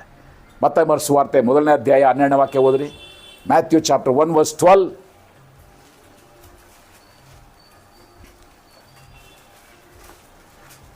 ಬಾಬೆಲಿಗೆ ಸೆರೆ ಹೋದ ಮೇಲೆ ಹಾಂ, ಯೆಕೋನ್ಯನು ಶೇಲ್ತಿಯೇಲನನ್ನು ಪಡೆದನು. ಹಾಂ, ಶೇಲ್ತಿಯೇಲನು ಸೇತೇನು ಜೆರುಬ್ಬಾಬೆಲ್ ಪಡೆದನು. ಬಂತಾ? ಅಂದ್ರೆ ಏನರ್ಥ? ಯೇಸು ಸ್ವಾಮಿಯ ವಂಶಾವಳಿಯಲ್ಲಿ ಜೆರುಬ್ಬಾಬೆಲನು ಇದ್ದಾನೆ. ಎಂಥ ಒಂದು ಭಾಗ್ಯ, ಎಂಥ ಒಂದು ಆಶೀರ್ವಾದ. ಒಂದು ವೇಳೆ ಅವನೇನಾದ್ರು ಅಪ್ಪಿತಪ್ಪಿ ಬಾಬೆಲಲ್ಲೇ ಇದ್ಬಿಟ್ಟಿದ್ರೆ ಅವರ ಹೆಸರೇ ಬರ್ತಾ ಇರಲಿಲ್ಲ ಇಲ್ಲಿ. ಆದರೆ ಅವನು ಬಂದ ನಿಮಿತ್ತವಾಗಿ ಅವನ ಹೆಸರು ಯೇಸು ಸ್ವಾಮಿಯ ವಂಶಾವಳಿಯಲ್ಲಿ ಬಂತು. ಮತ್ತು ಇನ್ನೊಂದು ಎಂಥ ಒಂದು ಸ್ಥಾನವನ್ನು ಕೊಟ್ಟಿದ್ದ ದೇವರು. ಜೆರುಬ್ಬಾಬೆಲ್ ಕಟ್ಟಿದಂಥ ದೇವಾಲಯಕ್ಕೆ ಮುಂದೆ ನಾವು ನೋಡ್ತೀವಿ, ಹೊಸ ಒಡಂಬಡಿಕೆ ನೋಡ್ತೀವಿ, ಜೆರುಬ್ಬಾಬೆಲನ ದೇವಾಲಯ ಅಂತ ಹೆಸರು ಕೊಡಲ್ಪಟ್ಟಿದೆ. ನೋಡ್ರಿ, ಯಾಕಂದರೆ ಅವನು ಕಟ್ಟ ನಿಮಿತ್ತವಾಗಿ ಇದು ಜೆರುಬ್ಬಾಬೆಲನ ದೇವಾಲಯ. ಅಂಥ ಒಂದು ಗೌರವವನ್ನು ದೇವರು ಕೊಡುವಂಥವನಾಗಿದ್ದಾನೆ.